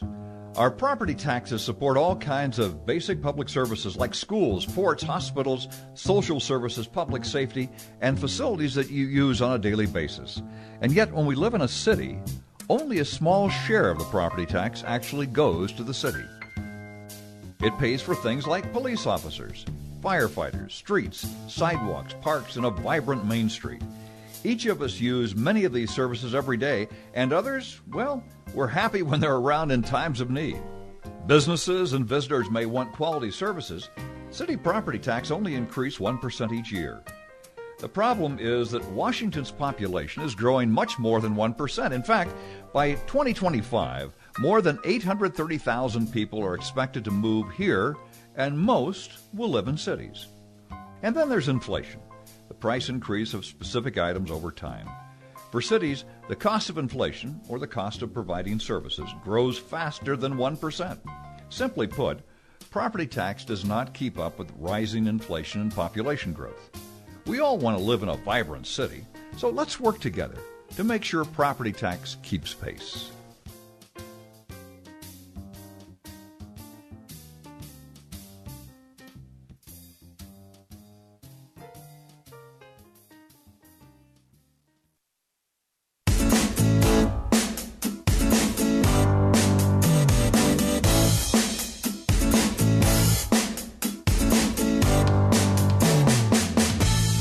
Hello and welcome to another exciting edition of Explore Richland. I'm your host, Mark Ingham. Now, when we came up with the idea for this program, this is the type of exploring I had in mind. Out in nature, on the water, enjoying one of the beautiful amenities that make Richland such a great place to live. Now, in many cases, these amenities are not here by accident. It takes the hard work of dedicated volunteers, and that's certainly the case with the Taptil Water Trail. Now, I'm pleased to talk to one of those volunteers. Dirk Peterson is the Vice President of the Taptil Greenway Association. Dirk, thanks so much for joining us today. Well, thank you for inviting me out here. Well, yeah, you bet. Now, I want to start off the program by learning more about the organization you are involved with. What is the Taptil Greenway Association, and what is your mission? Well, we are an all-volunteer nonprofit that was founded in 1995 with a mission to promote conservation, education, and recreation along the lower Yakima River. One of our initial and ongoing projects is establishing a hiking, biking, and equestrian trail along the lower Yakima River from Bateman Island up to Benton City. We also help maintain the trails within Chomna and Amon Creek Natural Preserves and in W.E. Johnson Park. Wow. Now, one of the exciting trail projects the Greenway recently completed is the one that we're exploring today, the Taptil Water Trail. So how was the idea for this trail born? Well, the seed was planted through interactions with the Washington Water Trails Association, and that was involved with the creation of the Northwest Discovery Water Trail along the Snake and Columbia Rivers as part of the Lewis and Clark Bicentennial Celebration. And we realized that creating a water trail along the lower Yakima River would be a natural complement to the land-based trail we were already working on. Now, that's great, Dirk. And you know, the river trail is unique in that the trail was already here, right? The Yakima River. So what work did you all need to complete to make the Taptil Water Trail? Well, the launch sites along the water trail are located on property that are under the jurisdiction of various entities. So our The initial effort was to approach and start working with a group of key partner organizations. This included the Army Corps of Engineers, Washington Department of Fish and Wildlife, Benton County, and the cities of Richland, West Richland, and Benton City. Okay. From there, we got a generous grant from REI that funded the work to create, print, and install maps and signs along the water trail. Since then, we have also printed and distributed over 2,000 tactile water trail brochures. Oh, wow, that's great. And now, Dirk, what makes the Yakima River, what makes a trip down the Yakima River so special? You know, kind of describe the sights and the sounds you experience along the way. Well, let me start by describing the water trail itself. Okay. The water trail from Benton City to Bateman Island is 31 miles long with 10 well-dispersed launch sites. These include 3 paved launch sites, 3 Washington Department of Fish and Wildlife launch sites that require a Discover Pass to use, and 4 more primitive access sites. Okay. The trail can roughly be divided into 3 sections. On the upper section from Benton City to Horn Rapids Park, you're heading north, and once leaving Benton City, you're surrounded by open space and parkland. Oh, wow. I should mention that immediately below the Horn Rapids boat launch, there's a portage around the Wannawish Dam. The middle section of the river from Snively Road to Hyde Road has the most twists and turns. In this section, you're mostly traveling along a suburban environment and is the best area for bird watching and fall colors. The lower section from Hyde Road to Y Park has the slowest water. This is particularly true below the Dupertail launch, as this section of the river is influenced by the McNary impound on the Columbia River. Oh, wow. Pelicans are particularly plentiful along the Yakima, and it's not unusual to spot great blue herons and egrets. And it's also not uncommon to see deer and occasionally coyote along the trail. Wow, that's amazing. And yeah, since we've been on the river, I've seen quite a few fish jumping out, which is exciting to see. And I believe those are carp, right? Right. But in addition to carp, there are still salmon runs that go up the Yakima. Okay. Cool. Now, Dirk, I know the Yakima River is your passion and your group's passion, so no offense, but sometimes I feel like the Yakima River is kind of the forgotten river in town, meaning the mighty Columbia kind of gets all the praise. So I was just hoping you could kind of compare the Columbia and the Yakima rivers for us. Well, the Yakima is narrow, shallow, and more intimate. You get closer to the surroundings and wildlife with far fewer motorized boats. It twists and turns in ways you won't encounter on the Columbia. So in paddling a few mile stretch of the Yakima, you could be heading north, south, east, and west all in the same journey. And during that journey, you can encounter natural, agricultural, suburban, and urban environments. Oh, wow. Yeah, that's great. And now, another thing I wanted to ask you, just kind of personally, you know, your group, the Greenway Association, and you in general, you guys put a lot of hard work on weekends, just during the day, you know, maintaining, building these trails. A lot of effort. And then, you know, just the general public comes out and uses them. I was wondering, what enjoyment do you get out of maybe seeing people using the trails you guys work so hard on? Well, every year we put on a couple paddle events along the Tapteel Water Trail. And this past June, we paddled from Benton City to Horn Rapids Park with over 40 participants. So it's always really rewarding to put on an event with that much participation, and especially to meet people that are either new to the area or new to paddling on the Yakima. And we have an upcoming event on August 18th where we will paddle from Hyde Road down here to Y Park. And you can visit the Tapteel Greenway Facebook page for event details. Well, that's great. Well, Dirk, thank you so much for coming on the program and talking with us about the Greenway Association and the Tapteel Water Trail. Of course, if you would like more information on the Greenway or the trail, you can visit them at the webpage at the link below. And of course, if you want any information on anything City of Richland related, we strongly encourage you to visit the City of Richland's webpage, which is also listed at the link below. And don't forget, if you're a social media type person, we are where you are. You can find us on all the popular social media platforms. Find the City of Richland on Facebook, YouTube, Twitter, and Instagram. Well, I'm Mark Ingham. Thanks for joining me on this edition of Explore Richland. Now, Dirk, let's go see if we can find ourselves a coyote.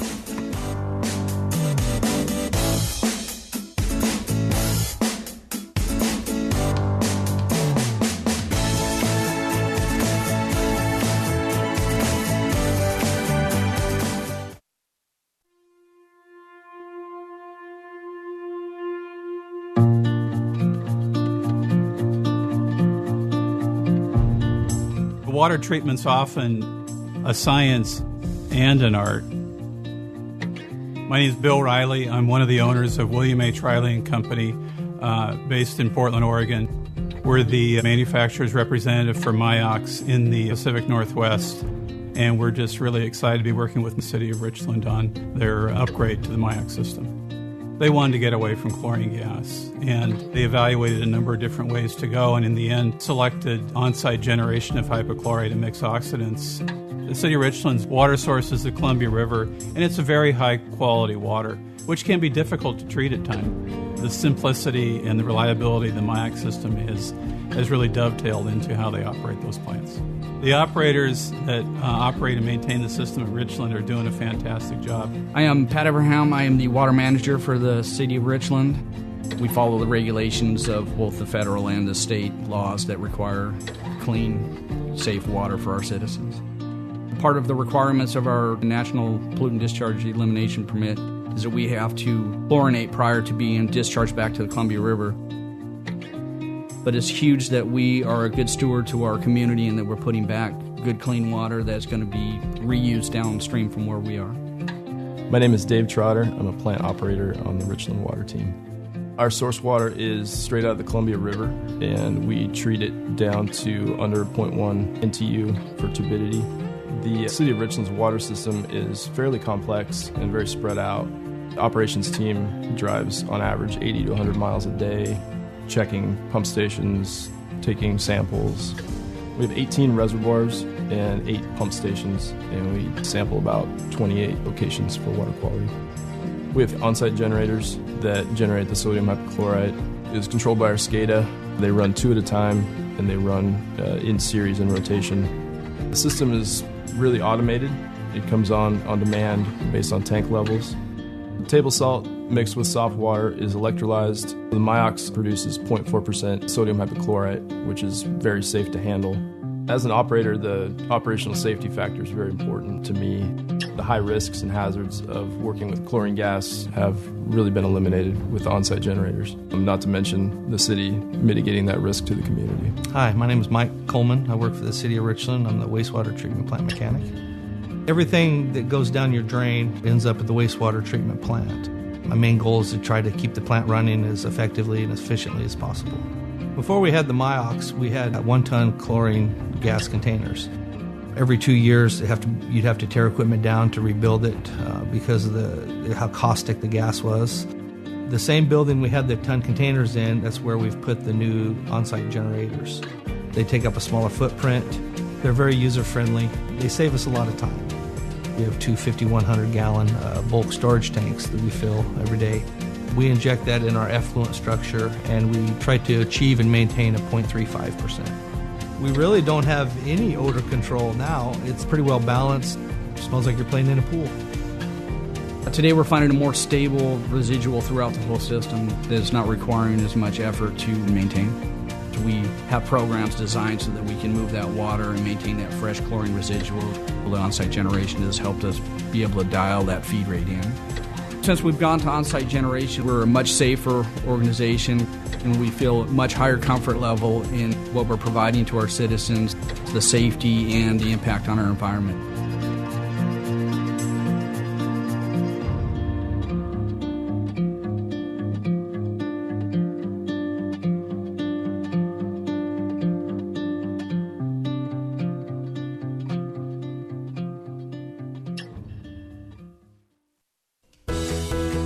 A little bit of grease does not go a long way. When washed down the drain, grease sticks to the inside of sewer pipes, not only on your property, but throughout the city's sewer drainage system. Over time, the grease builds up and can result in costly sewer repairs for both the homeowner and the city. Grease buildup in sewer lines continues to be a problem that can only be solved with your help. Please dispose of grease properly. More information and helpful tips are available on the City of Richland's webpage. What do you love most about your city? Good parks, safe streets, clean water? Ever wonder who pays for those services? Well, it's all of us. That's right. We're the taxpayers, and we pay for those services when you live or shop in a city. These same taxes also go to your schools, the county, the state. In fact, your city only gets a small portion of the property and sales tax collected within its limits. City revenues go to the operating budget, where the council funds things like police and fire, parks and recreation, planning, streets and sidewalks. These services aren't cheap. Police and fire alone can take up half the city budget. But what about the city utility systems like water and sewer? Who pays for that? Customers. Their money goes to that service, and it can't be used for anything else, like a new park that residents want. And in case you were thinking that the state and federal government pays for some of those services, well, there's not much money there. Their support of cities has dwindled. Overall, city revenues may increase in strong economic times, but they also decrease when things aren't so good.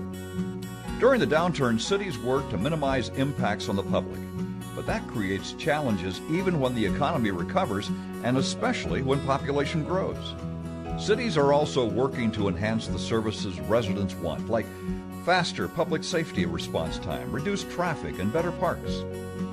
This poses a budget problem today and into the future. Vibrant cities need reliable and stable revenue. We all need to work together to ensure that we can fund the many things we love about our cities.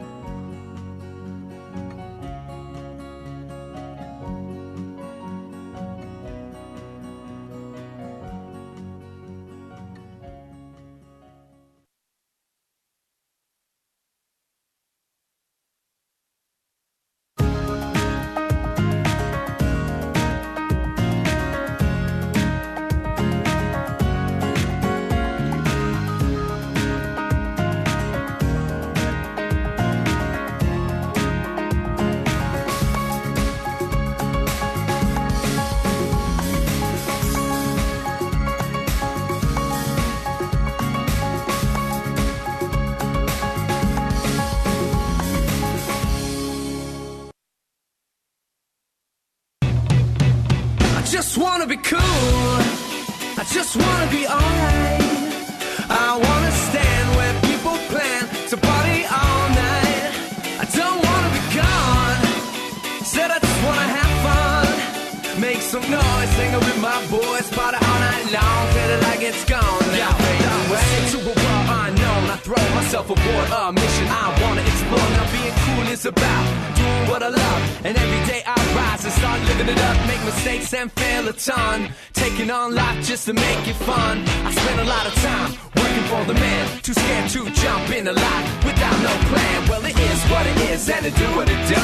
I'm taking it to another level of cool, staring in the eyes of every fear and understanding there's no place for it here. I'm gonna get excited and celebrate. I'm gonna move on from all my mistakes. I'm gonna love like I never loved before, to keep you coming back. I just wanna be cool, I just wanna be alright. I wanna stand where people plan to party all night. I don't wanna be gone, said I just wanna have fun. Make some noise, sing with my boys, party all night long till the light gets gone. Now fade away.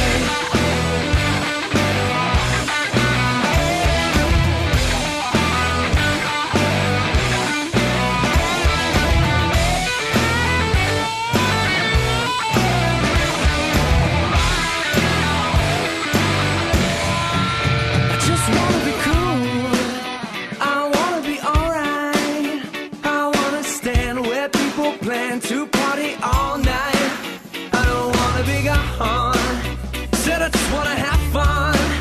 Make some noise, sing with my boys, party all night long till the light gets gone. I just wanna be cool, I just wanna be alright. I wanna stand where people plan to party all night. I don't wanna be gone, said I just wanna have fun. Make some noise, sing with my boys, party all night long till the light gets gone. Now fade away.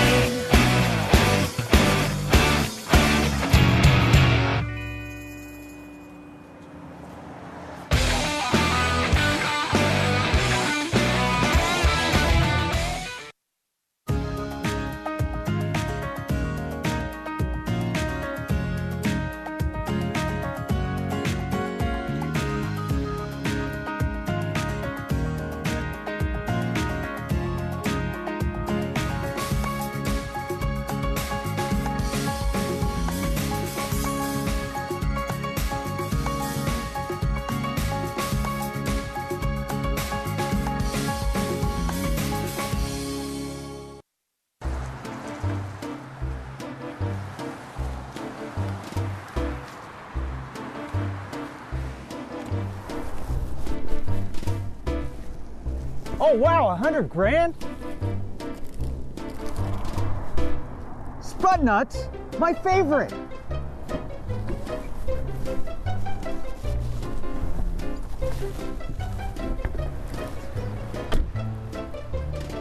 Not all criminals are this stupid. Don't ruin your day by making it any easier on them. Lock it, remove it, or lose it.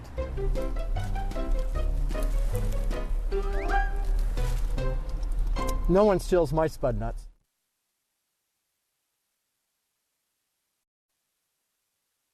I just wanna be cool. I just wanna be alright. I wanna stand where people plan to party all night. I don't wanna be gone. Said I just wanna have fun. Make some noise, sing with my boys, party all night long till the light gets gone. Yeah, fade away to a world unknown. I throw myself aboard a mission I wanna explore. Now being cool is about doing what I love, and every day I rise and start living it up. Make mistakes and fail a ton, taking on life just to make it fun. I spend a lot of time working for the man, too scared to jump in the life without no plan. Well, it is what it is, and it do what it do. I'm taking it to another level of cool, staring in the eyes of every fear and understanding there's no place for it here. I'm gonna get excited and celebrate. I'm gonna move on from all my mistakes. I'm gonna love like I never loved before, to keep you coming back. I just wanna be cool. I just wanna be alright. I wanna stand where people plan to party all night. I don't wanna be gone. Said I just wanna have fun. Make some noise, singing with my boys, party all night long till the light gets gone. Now fade away.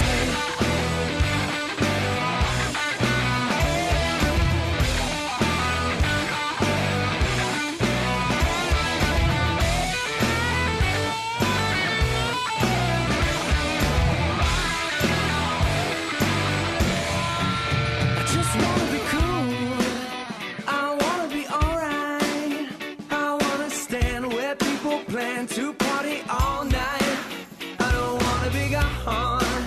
Said I just wanna have fun.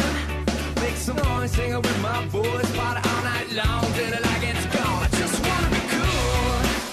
I just wanna be alright. I wanna stand where people plan to party all night. I don't wanna be gone. Said I just wanna have fun. Make some noise, sing with my boys, party all night long till the light gets gone. Now fade away.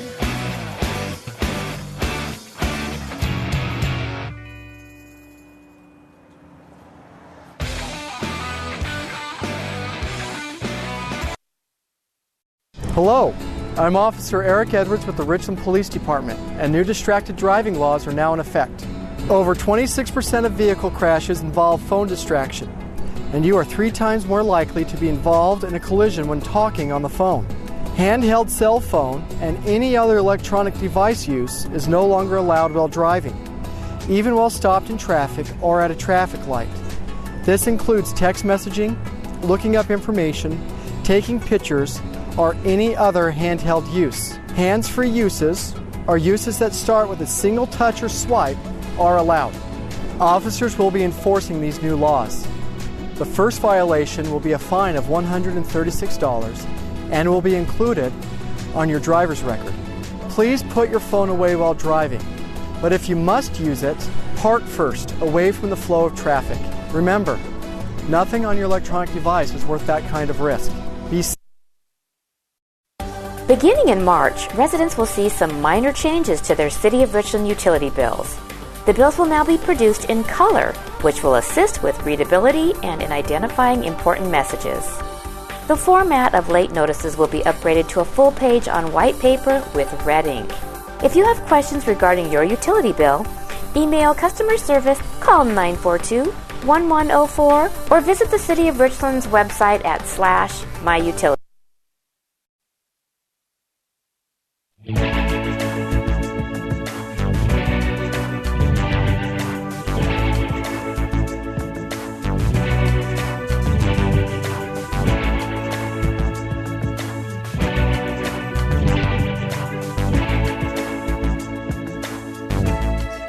I'm Lori Matson, President and CEO of the Tri-City Regional Chamber.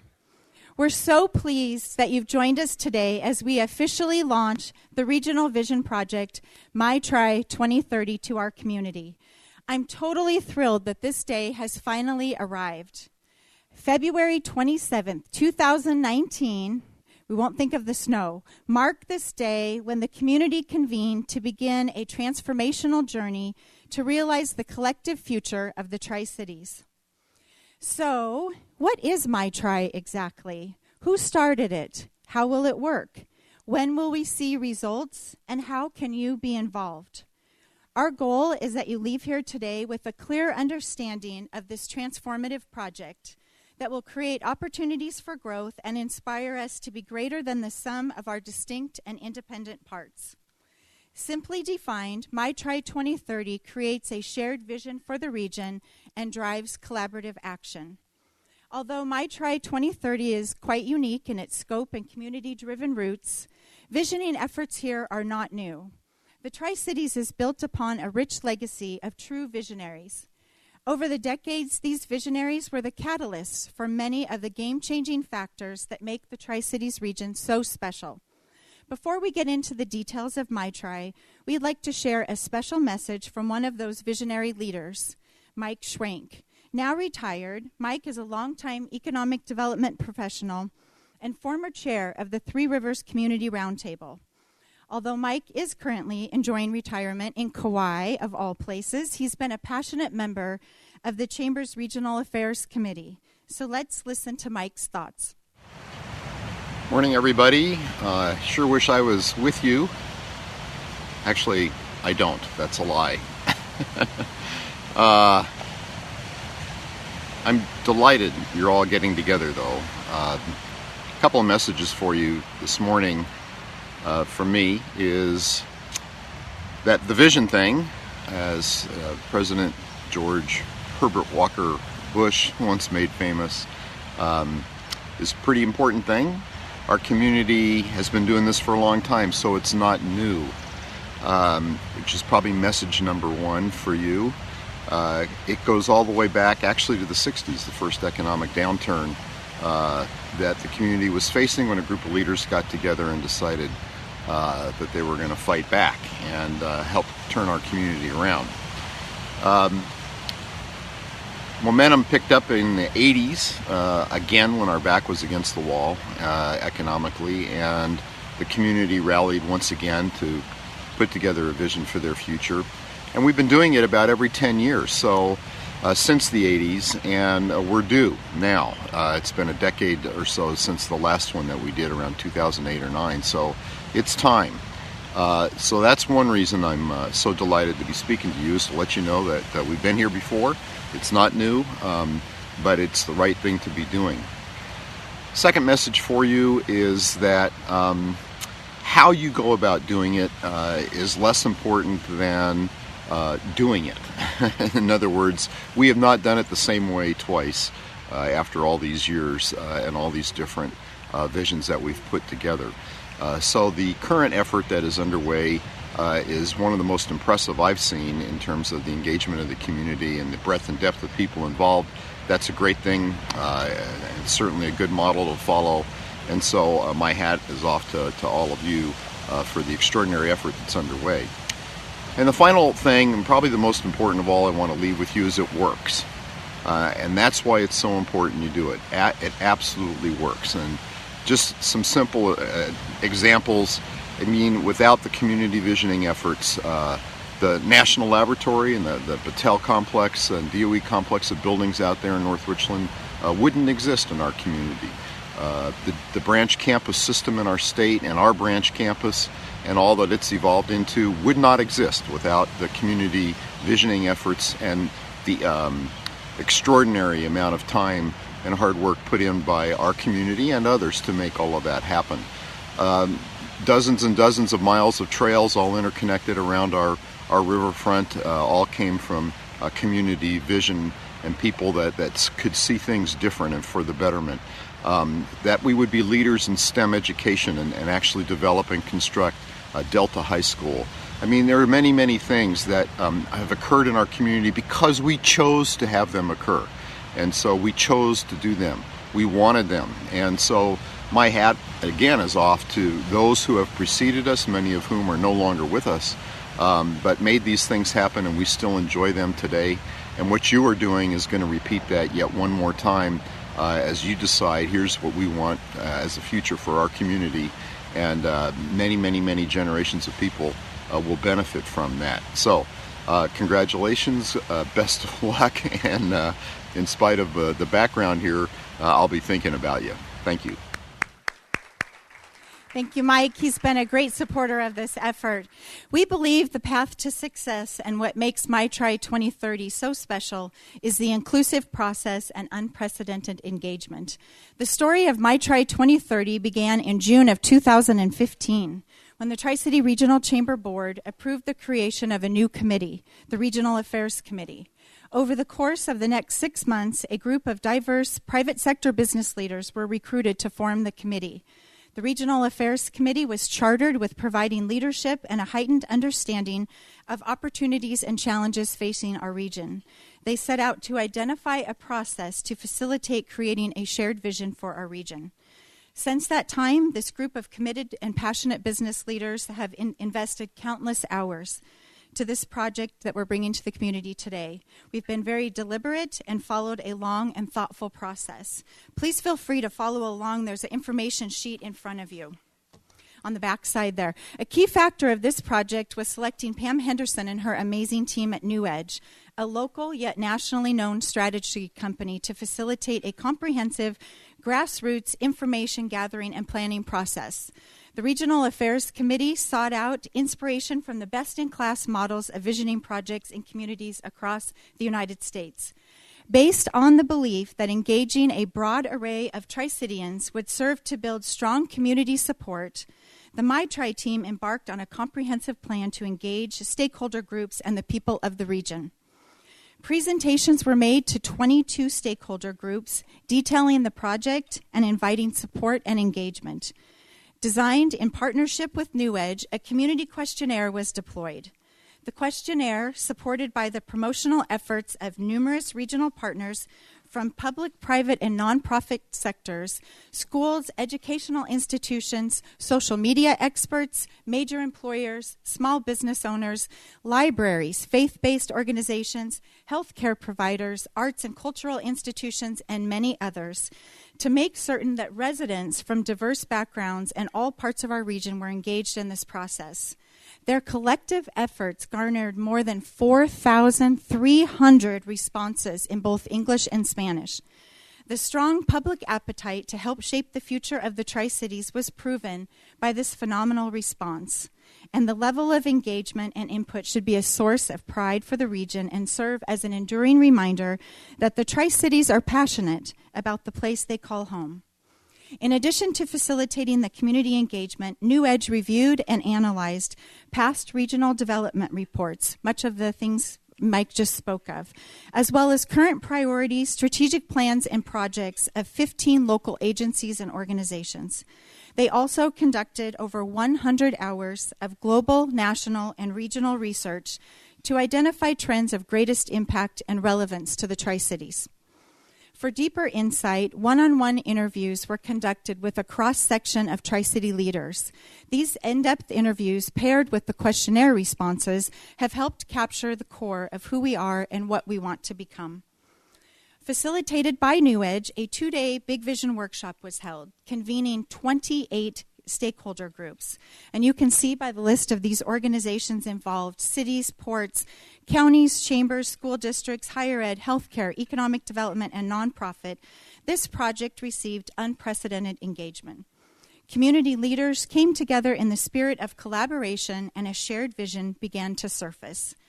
Our MyTri efforts are strong because of this collaboration, and we're keenly focused on developing a powerful plan for our region's future, centered around a set of 6 big opportunity areas that our region is uniquely positioned to pursue. But before I turn this over to the next person to reveal these 6 opportunities, I would like to recognize all of the people that were responsible for getting us to this point. So first of all, I'd like to introduce our Regional Affairs Committee. They're all sitting up front here, both current and past members. These are some of the Tri-City's finest, a group of passionate and committed business leaders. I'd like to ask you to please stand and remain standing when I introduce you. Our current chair is Paula Lennon.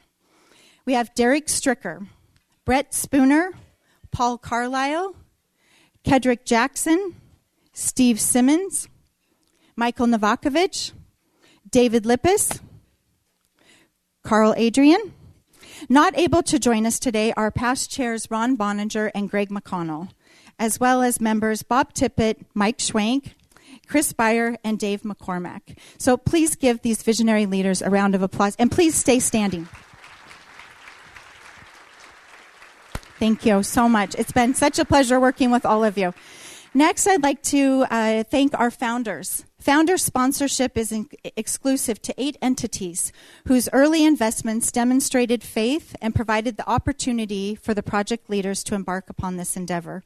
The MyTri founders are Battelle, Hapo Community Credit Union, Bechtel, AECom, Cadlec, Cascade Natural Gas, New Edge, and the Tri-City Regional Chamber.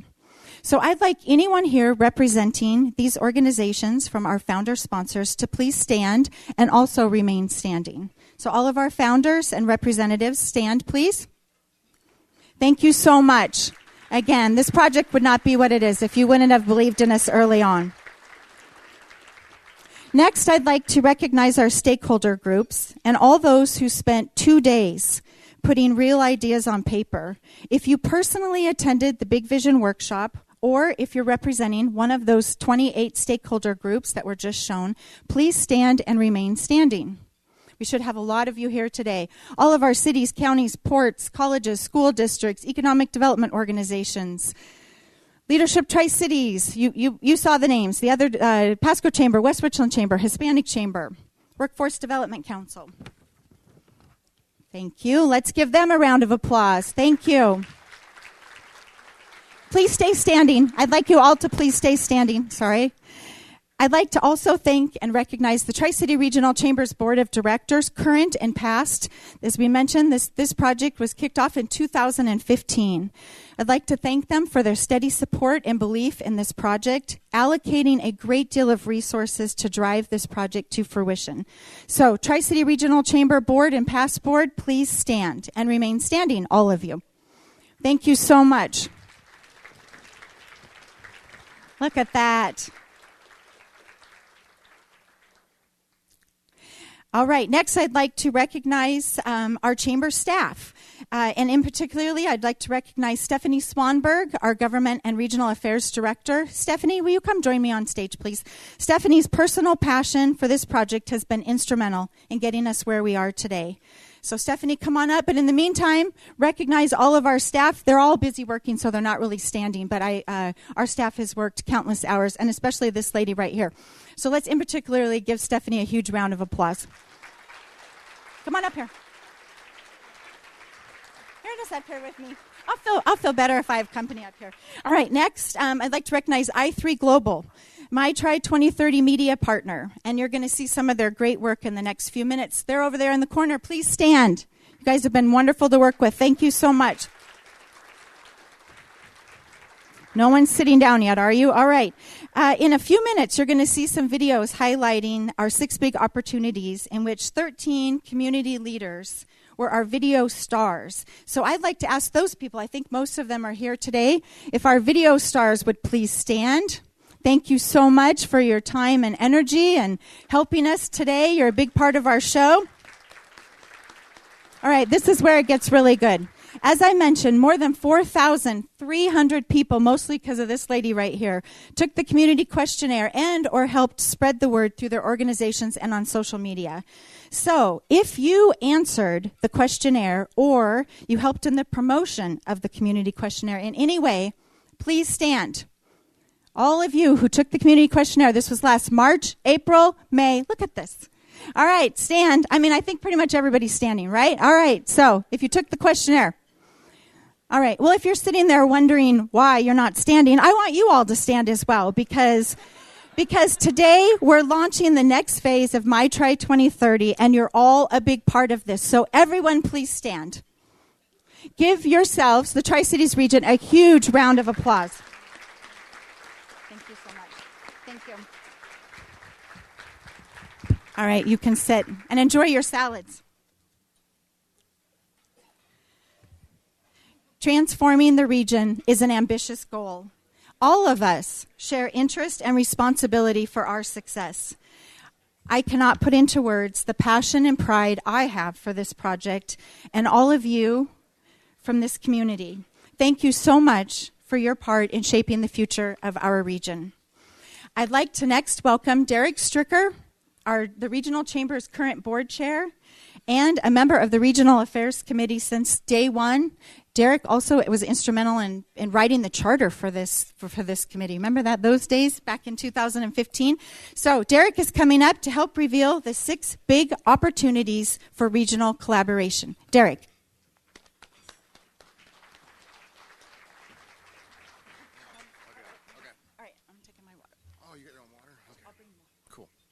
Thank you, Lori. All right, let me get this in my spot. After connecting with more than 4,500 Tri-Citians, the Regional Affairs Committee noticed 2 central themes. 1, immense pride in our region's achievements over the past decade. And 2, a noticeable fever from the community members for new goals and opportunities through regional collaboration. With a better understanding of the region's strengths, challenges, and desires, and through unprecedented community engagement, 6 opportunity areas for the community collaboration have finally emerged. They will serve as a framework for the next phase of this journey. It's a journey we will continue to inform and involve the community in. You now know the comprehensive process that Lori just described, what we've been through the last several years, that was followed by to coalesce, to unify, to get behind these 6 big opportunities. We know this is why you drove out and bared the snow or whatever snow is out there. You're here, so thank you, but this is why we're here. We know the anticipation has been the driving force for the support of My Tri. We are eager to make this public and want to help you define what our future is. So, with that, finally, the first area of opportunity for community collaboration is, I'm going to get a little drum roll going for this one, education. We have a unique opportunity to deliver new and transformative educational experiences. Here to introduce this opportunity area is Paul Carlisle, a member of the Regional Affairs Committee and founder of Elevate, an IT solutions company in Richland, Washington. Help Paul come up here with a round of applause. Appreciate that intro, Derek. Unfortunately, the education opportunity area is on a 2-hour delay today, so I'm just kidding, but sort of kidding. I have 2 young ones, and I'm in the thick of that K-12 experience right now. In all of the opportunities that they have and the great people they have to work with, but I'm also in a position where I see the room that we have to grow. You see, my kids, when they leave in the morning, they're worried about having a lunch in their backpack and their homework done. But as parents, we're really focused on whether or not the educational opportunities in this area for our children are what we need. And if we can't find them in this community, we'll find them in another community.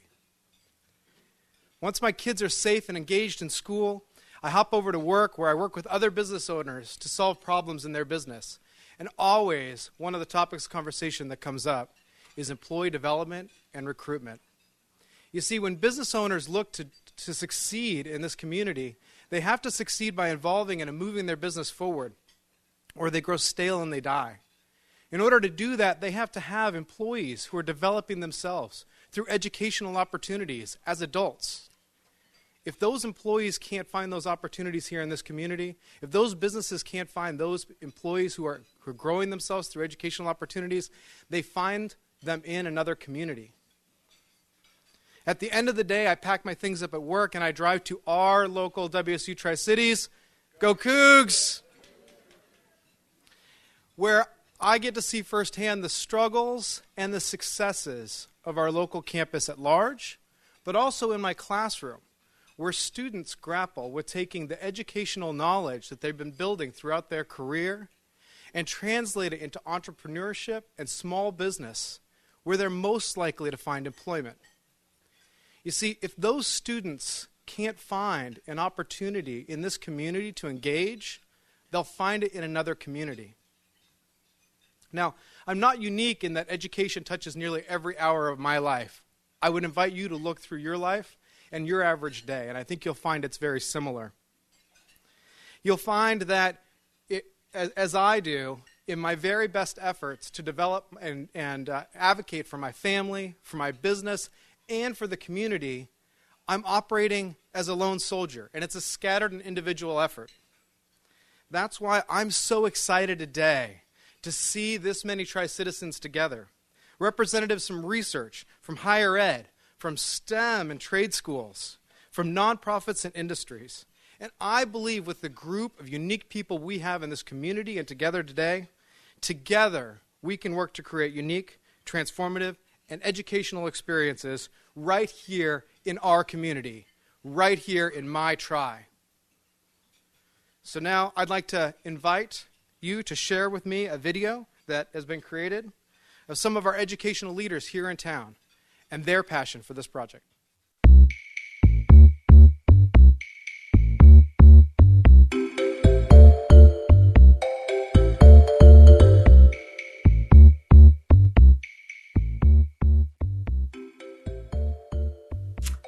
It can encompass so many different things. It can be formal education, whether you're in a K-12 or a community college or a university. It can be informal, whether that's something that you're learning outside of the classroom. It can be on-the-job training. It can be something you're getting through an apprenticeship.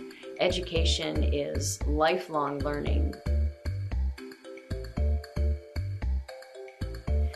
I was a first-generation college student. I come from a very blue-collar family. I was encouraged to go to school by only one person in my family, and that was my grandmother. And she only had an 8th grade education, but she realized the value of education to improving someone's life, someone's, of course, economic background, but also improving their health, their ability to function in the world, and she was the one who encouraged me to move forward. The future of education in the Tri-Cities is very promising. We are working together collaboratively as partners, all educational entities, whether that's K-12, community college, or universities. We want to make sure that we are creating seamless pathways into all of our institutions and between them. We don't want our students to be wasting time and money as they're going between us. We want to make sure that all of them are successful. The Tri-Cities is one of the fastest growing regions in the country, yet our local employers struggle to fill all of the spots that are needed to drive that growth.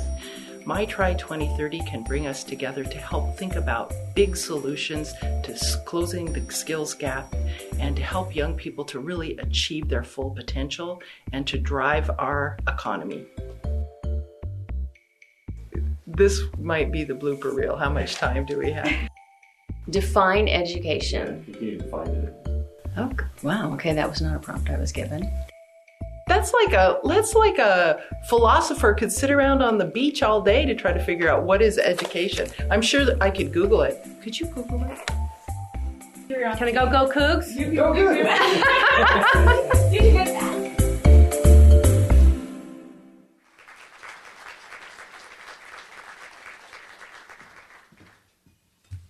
What a great video, and thank you, Paul, for introducing us on that part. I'm excited to see what specific initiatives can be launched out of this opportunity over the next few months. Through community collaboration and unity, education in Tri-Cities will change in ways we never thought possible until literally right now. All right, so first one, education. Next opportunity is, Jesse, can I get some drum roll over here? No, I'm not. I'm going to get my own drum roll. Number 2 is prosperity.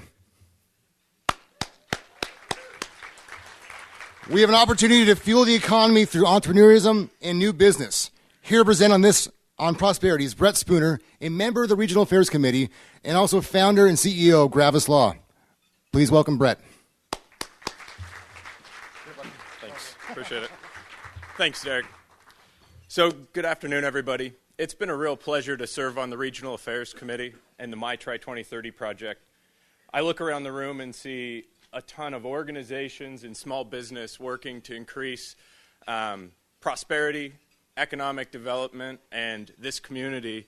And, you know, when we think back to the history of the Tri-Cities, we have deep roots in science, and our heritage with the Manhattan Project has left us really well positioned to take advantage of this technology to improve the economic climate of the Tri-Cities. Not only that, we already have this amazing foundation, many of you in this room, working and aligning to collaborate to increase the economic opportunities within the community. And I believe with everybody together and aligned on this project, we're going to be able to create a true startup community and entrepreneurial ecosystem. We really need to focus on how to stay competitive, as we've heard on the education section about skilled workforce. We need to figure out how to retain our millennial talent. And that means business owners thinking about how to create not just great businesses, but a great community that will actually sustain and maintain and attract that talent to the Tri-Cities. I'm really excited to see where we're going to take this over the next 10 years. I haven't been more excited to be a part of the Tri-Cities, to be a part of the economic development initiative, and to really figure out how we can take all of our collective energy and make financial, business, and community impact through our effort. So we have a video here with Ron Boninger and Eric Ralston, two people out in the community right now, like many of you, making an impact and making prosperity happen. Thank you.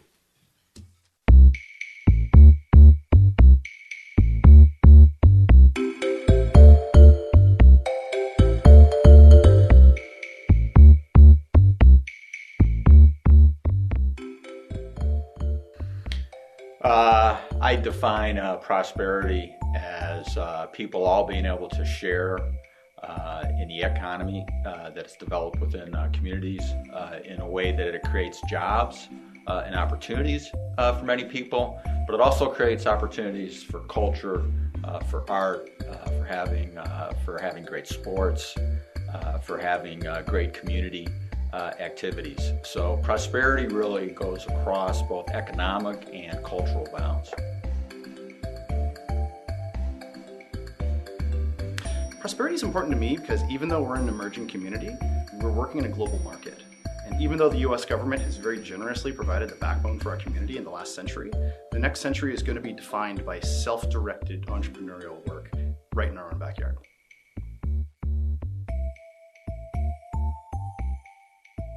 There's a foundation here that's been created through the lab, through the work at the site, through agriculture and ag tech, through the community colleges and the university that we have here. And that's laid this opportunity for people that know how to start up businesses to find opportunities to do so, to find people that know how to do it that can support them as mentors, to find opportunities within those techs and those industries to create new businesses. So what we have to do here in the Tri-Cities, and this is what My Tri 2030 is doing, is trying to bring everyone together so that they understand the resources and the effort and what it needs to be done in order to create these future successful businesses for our community. The Pacific Northwest has a unique technology ecosystem in which we have yet to even start to play a part. There's more money and opportunity flowing through the world of technology now than ever, and that work could be done anywhere. It's not just that we're in the same time zone, it's that we're in the same state as one of the most valuable technology companies in the world. And as a point of, as a nexus of possibility for Tri-Cities to join that global economy, now is our time more so than ever to seize that. I kind of messed that up. That's not a great ending, but whatever. Yeah, I'll prompt you again. Yeah, you can edit this any way you, I mean, I get a chance to look at it, right? I don't know. Yeah, real quick. Maybe. See my card? Okay. Okay, I'm running out of whatever brain chemical. Can we take a 2-minute break? Yeah, we can. Okay.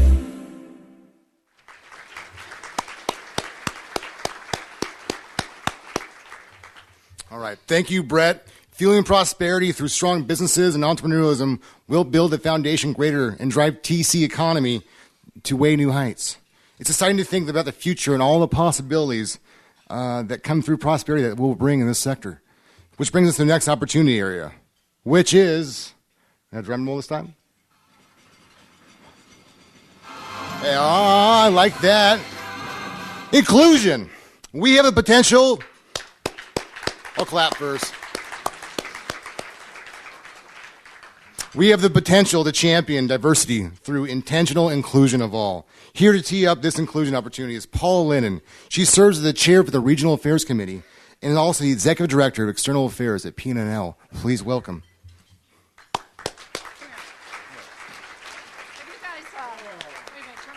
Have you seen his shoes? Talk about diversity. Yeah, red, white, and blue. Nice shoes, although, Derek, you need to talk to Carl Adrian because he did whisper in my ear that you may be the only one he knows that shops for shoes at a bowling alley. I'm just saying. You can attribute that to Carl. Thanks, Carl. So Derek mentioned this earlier, but I would have to say that as we reflected on the questionnaire results, one of the themes that emerged was the enormous pride that people take in the Tri-Cities, and that's really been wonderful. And also a note about the growth that's occurred and the value and benefits of that growth, and that's also been pretty remarkable. People are really pleased that we've been able to keep this small town feel all while we're in this growth mode, and that clearly is something that is always part of the discussion. With that growth comes a growth in diversity. And when we talk about diversity, we recognize that diversity is really, it's just a fact. We have a very diverse population. That is a fact. But when you start talking about inclusion is a very different thing. It's not so much a fact as it is a choice. It's a way of being. And that's what this particular opportunity area is about. Inclusion involves working together, unifying diverse forces and resources in a very beneficial way. And I will just have to say that inclusion to me very much moves the needle from knowing someone to being connected with someone. It's really understanding other people and connecting with them on some level, not just knowing about them. And that's really at the crux of what this is talking about. So an environment in which we can all share riches of ideas, of backgrounds, perspectives, and so forth, all to support and really grow our community is really the great kind of world that we want. So why did this particular area emerge? Well, it emerged because of the responses that we got in the questionnaire and as we talked to our stakeholder groups and leaders throughout the community. Let me share just a few comments from that survey. Quote, my favorite thing about the Tri-Cities is the diversity of people, the activities, and worldviews. I love that. We have a thriving Latino, Russian, Deaf, and other cultures that have left their stamp on their community, and that's very valuable. When we asked what would be game-changing, what things could the region do, we had so many responses, but among them, people said, I would really like, quote, I would really like to see the Tri-Cities as a whole be more accepting of our diverse population, a commitment outside of ourselves for the greater good, and one for future generations. You can hear the inspiration in that. A community that embraces individual authenticity and cultural diversity where people are not at all ever subject to hate or fear in any way, shape, or form. A diverse community that includes cultures and professions who offer a variety of skills and experiences to make the region bigger, bolder, and better. We all have our definitions of diversity. We all have our definitions of inclusion. And as we work through the plan for this particular area, we're really reaching out for the views of experts. I'd like for you to listen to a couple of inclusion experts who have this to say about this particular opportunity area, which is amplifying inclusion.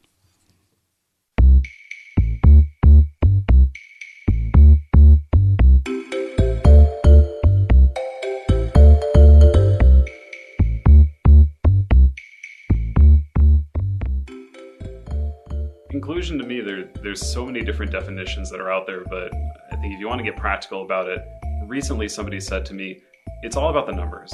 When we look at the averages and we look at folks that go through that existing pathway from education to job and workforce, we have to think about people in the underserved populations, the folks that have barriers, because when you remove that entire subset of people, we're not on a cusp of doing something greatness. We're losing those folks. We're not optimizing our collective energy as a community. And to me, that's why inclusion isn't about who people are and who people aren't, but how we can bring ourselves together and really do excellent work together.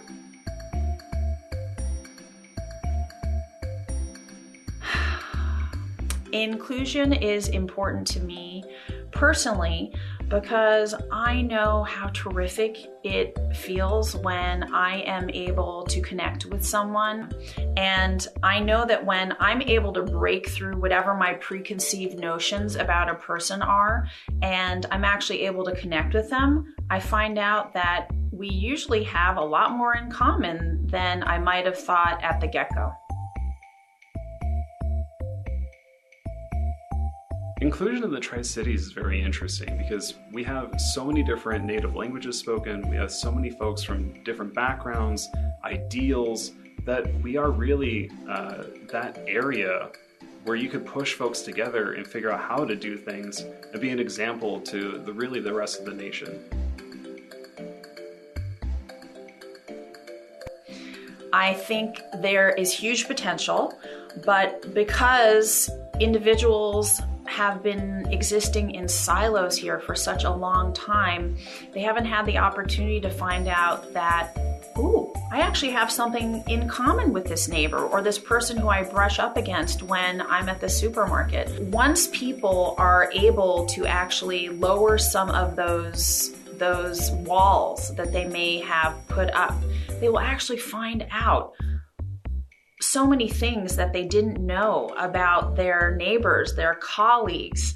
And once we're able to do that, so much innovation, so much creativity can take place, and the world is really our oyster. Can you talk? Sure, I can just talk, no problem. So you just I will let it, yeah, no, that's good. All right, cool. That's a wrap, thanks. Yeah, I told you it wasn't not 45 minutes.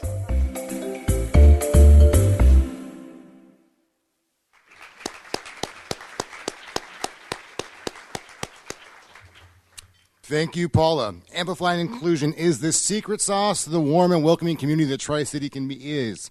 Inclusion magnifies goodness, propels greatness, and allows our region to flourish and thrive. So the next opportunity now, with the drumline of my people, and maybe Jesse, could be agriculture.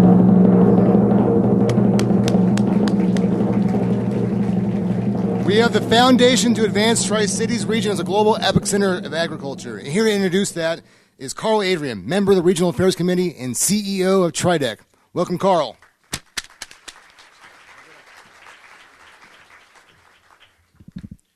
Just for the record, Derek, Steve Simmons started the stuff about your shoes. Just. We go bowling together. So I'd like to begin by paraphrasing a couple comments about agriculture that were received in the community questionnaire. And if the author's here, raise your hand if we got one of yours. First one, the greatest assets of the Tri-Cities are the weather, the landscape, the dry heat, the rivers, the low cost of living, and we're an agricultural powerhouse. Another quote, I appreciate how the Tri-Cities continues to diversify, but also remains committed to its roots. I love that agricultural operations, some that have been owned by the same family for generations, surround us, and that we get to taste fresh what our region produces. I think it's awesome that you can still buy from your local farmer here. Agriculture really is central to the economy of the Tri-Cities and Eastern Washington. It brought settlement to the Columbia Basin. It's why we're here today. Agriculture is our heritage. Our food processing industry depends on agriculture. Food, spirits, agriculture are stable economic drivers and provide a resilience to the local economy.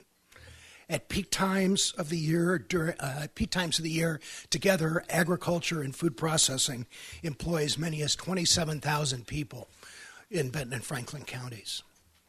It's why people come to the region to visit our wineries, breweries, and food festivals.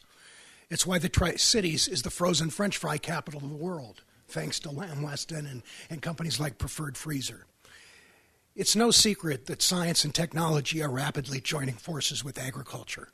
The Tri-Cities possesses the foundation to advance the region as a global leader in agriculture and innovation. Some might say we're already there, but if we are, let's take it to the next level. We already have centers of excellence in bioproducts and wine, with the Bioproduct Science and Engineering Lab and Wine Science Center at WSU Tri-Cities, the strong agricultural programs at Columbia Basin College, and the WSU Ag Research Center in Prosser. We can create new centers of excellence to draw talent, to develop and deploy new technology.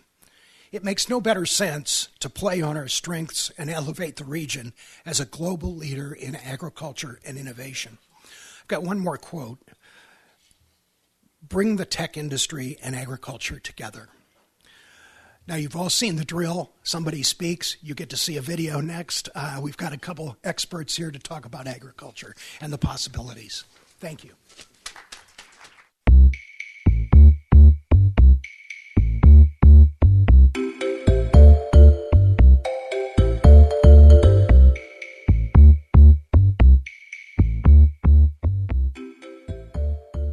Agriculture is farming. A lot of folks look at it as food. It's what we put into our bodies every day to sustain, to have a joyful life. It provides the resource for families and friends coming together to celebrate. Agriculture is huge in the Tri-Cities community.